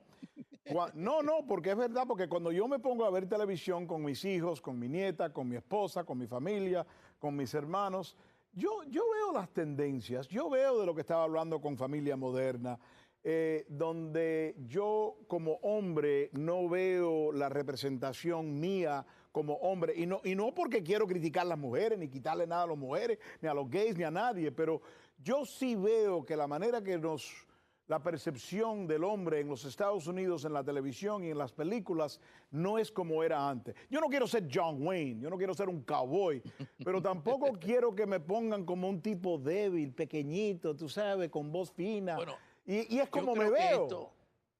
Yo creo que esto es también generacional. Yo creo que mientras más entrado en edad estamos, pues nos criamos en una época muy distinta. Y acá en Estados Unidos, pues estamos en una era donde se habla mucho de la igualdad. Igualdad en cuanto a las mujeres, que las mujeres pueden hacer los mismos trabajos del hombre, igualdad a que se le den los mismos derechos a las mujeres, igualdad a que tú puedes tener a un Tom Cruise tirándose de un avión, pero también puedes tener a Angelina Jolie tirándose del mismo avión. ¿Por qué no? ¿Por qué no? Sí, y nadie le está quitando eso. Pero no Exacto, quiere decir que si haces 3 películas de personas tirándose de un avión, las 3 tienen que ser mujeres y el hombre tiene que ser el idiota tratando de agarrarla cuando llega. Sí, yo creo que el punto está en lo que tú mencionaste. Yo estoy de acuerdo contigo en que no es que la mujer no pueda hacerlo ni tenga el derecho de hacerlo. Claro que no. Es el querer quitar, ¿no? El que nosotros somos menos, o como tú dices, que somos los idiotas, ¿no? Como el video que tú mostraste de Modern Family. Sí, está bien, nosotros mismos culturalmente hasta nos reímos cuando decimos, no, la que manda en mi casa es la mujer, ¿no? Exacto. Mi mujer es la que manda, ¿no? Nada de eso está mal. Yo creo que todos los extremos son malos y sí estoy de acuerdo en que el posicionamiento de que la mujer es fuerte, valiente, pero el hombre entonces es menos o deja de ser menos hombre. Yo creo que ahí es que está el balance donde muchos hombres se han visto afectados negativamente y dicen, no, espérate, no, para nada. Yo soy hombre hecho y derecho y soy hombre fuerte y el que manda en mi casa soy yo y el que me está dando esa oferta es Donald Trump. Es como el interesante. hombre macho. No, tienes razón, porque lo que tú estás diciendo es que están forzando los hombres que en el pasado no hubieran dicho eso, no hubieran actuado de esa manera. Ahora están actuando de esa manera porque se sienten forzados a esa posición. No, absolutamente. Y como dije, todos los extremos son malos y hemos llegado a un momento donde muchos podrían pensar que se ha llegado a ese extremo de menospreciar al hombre o quitarle la hombría, el machismo al hombre, el orgullo de ser hombre, de ser el proveedor. En cuanto al voto latino, bueno, nuestra cultura todavía, yo no creo que ha hecho esa transición. Nosotros todavía culturalmente somos los que queremos proveer, los que queremos cuidar a la familia, somos los que aseguramos la casa, somos los que cuando se escucha un ruido a la medianoche, mi amor, quédate aquí que yo voy y reviso qué es lo que está pasando. Sí, pero los programas de televisión no lo presentan de esa manera. Y más que todo, hoy en día, en el deporte, es increíble esta discusión que estamos teniendo sobre el deporte. Yo estoy sumamente orgulloso de la hija mía porque es tremenda deportista. Jugaba tenis en high school, jugaba softball, tremenda pelotera también, jugando béisbol. Pero al mismo tiempo yo sé que la hija mía ni ninguna mujer pudiera competir al nivel en las grandes ligas con los varones, igual que en el fútbol, igual que en el boxeo. Así que no quiere decir que no deben de poder participar y tener éxito en sus deportes entre mujeres. Pero hoy en día, si yo digo públicamente en el aire que la verdad es que el hombre en el deporte, por la gran mayoría, es mejor que casi cualquier mujer, me quieren poner en la cárcel. Eso es parte del extremo al que te estaba hablando, ¿no? El querer llegar a ese extremo de tratar de decir que una mujer puede competir contra un hombre en baloncesto o en fútbol, o cuando no, en realidad es que genéticamente hablando, por cuestiones de naturaleza, el hombre físicamente es más fuerte que la mujer. Claro. Y eso no, nadie puede contradecirlo, ¿no? Así nos hizo Papá Dios y así es que somos. No hay duda de que una mujer pueda jugar un muy buen baloncesto, una muy buena pelota, como tú mencionaste, pero el quererlo poner a competir mano a mano con un hombre, bueno, para mí yo creo que estoy de acuerdo contigo, ya eso es parte de esos extremos de los que hemos estado hablando. Déjame hacerte la pregunta sobre el control de lo que es la prensa, de lo que es más o menos Hollywood, como le decimos nosotros. ¿Se puede competir contra ese dominio, esa fuerza que existe en esos ambientes? Bueno, acuérdate que esto es un negocio. Tú y yo somos parte de este negocio, ¿no? Y cuando hablamos de este negocio, hablamos de querer llegarle a las mujeres. ¿Por qué? Porque todas las datas nos dicen que las mujeres son las que toman las decisiones financieras, son las que van a hacer las compras, son las que deciden cómo se gasta el dinero de la casa. Entonces, y es verdad. Y es verdad. El hombre gana el dinero y entonces la mujer es la que lo gasta. Entonces, por esa razón, del punto de vista comercial, las grandes corporaciones, las grandes agencias de publicidad que buscan programación que le llegue a las mujeres para venderle los productos. Entonces, ¿qué hace Hollywood? Hace películas y contenido para tratar de influenciar y llegarle a ese mercado femenino. Incluso en las noticias, tú y yo lo vemos, personas anclas, figuras anclas haciendo programas de televisión y estratégicamente seleccionan a una mujer, bueno, porque están tratando de llegarle a ese público femenino a través de las agencias de publicidad, a través de la comercialización, porque son las que gastan el dinero. Es interesante lo que acabas de decir y cierto, que vivimos en un país donde todo es economía. Vaya, el hipercapitalismo quiere decir que todas las decisiones que se hacen, sea cultural, sea política, todo viene de quién va a poder hacer más dinero con esa situación. Igual No, que... y las encuestas, los ratings también. Nosotros vivimos y estamos lamentablemente amarrados a los ratings. Yo conduzco un programa pero el problema con eso es que entonces no están diciendo la verdad, están diciendo lo necesario y lo necesario a veces no es la verdad, ¿me entiendes? Mira, yo siempre le digo a muchas personas que yo estoy en el negocio del servicio al cliente. Yo estoy aquí para servir al cliente y le doy al cliente lo que ellos quieren. Si el público femenino es el que me está escuchando en la radio y es el que yo necesito, pues entonces me aseguro que mi contenido, mi programa, pues también le sea atractivo a la mujer para tratar de obtener esos números que son los que al final del día pagan los biles. Y déjame darte otro ejemplo. A mí siempre me preguntan muchos de mis amigos, dicen, cada vez que pongo la televisión y estoy viendo un comercial, ¿por qué es que todos los actores en todos los comerciales son afroamericanos? Casi siempre, casi todos los actores en los comerciales, en todos los canales y todas las personas en los canales son afroamericanos. Aunque los afroamericanos son casi el 11% de la población, si prendes el televisor, te parece que son el 70%. Y yo le explico lo que tú me acabas de explicar a mí. ¿Quién es el que mira la televisión en Estados Unidos? El consumidor. ¿Quién es el consumidor? ¿A quién le estamos llegando? ¿A qué consumidor le estamos llegando? No es el anglosajón con mucho dinero, porque él está mirando Netflix, él está mirando YouTube, él está mirando canales de HBO, yo no sé, lo que la gente con dinero pueden ver. Los que todavía están viendo televisión, el televisor o los canales de televisión baratos, porque es la verdad, son baratos, tú puedes poner una antena y vas a poder ver cualquier cosa en televisor si no tienes dinero y lo puedes ver. Son las personas que no tienen recursos. Y en los Estados Unidos esas personas, por la gran mayoría, no es para criticarlo ni nada, pero son los afroamericanos. Y por eso es que entonces le mandan el mensaje al consumidor y ese consumidor es el afroamericano. Igual que lo que tú acabas de decir con las mujeres. Y yo voy más allá, no tan solo el afroamericano, pero la minoría. Sí. Porque acuérdate, al contratar a un actor afroamericano, estás contratando a un actor que representa a la minoría, lo cual nosotros, el hispano, consumiendo la televisión norteamericana, nos identificamos porque es minoría igual que nosotros. Así que no es tan solo el llegarle al consumidor afroamericano, es llegarle al consumidor de la minoría, que como tú acabas de mencionar, son los de bajos recursos. Somos la comunidad de bajos recursos, los hispanos y los afroamericanos, y entonces a través de esas figuras en la televisión tratan de llegarnos a nosotros, que cuando nos unes, afroamericanos e hispanos en los Estados Unidos, no somos la minoría, somos la mayoría. Claro, sí. Última cosa, tú no estás diciendo o no crees que los del Partido Republicano que se están agarrando una ventaja con esto y organizando los hombres y diciendo, mira lo mal que te tratan, mira las cosas que dicen de ustedes.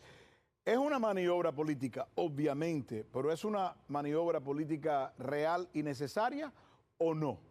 ¿Qué piensas? No, yo creo que es una maniobra política para tratar de alguna manera llevarse algún tipo de ventaja.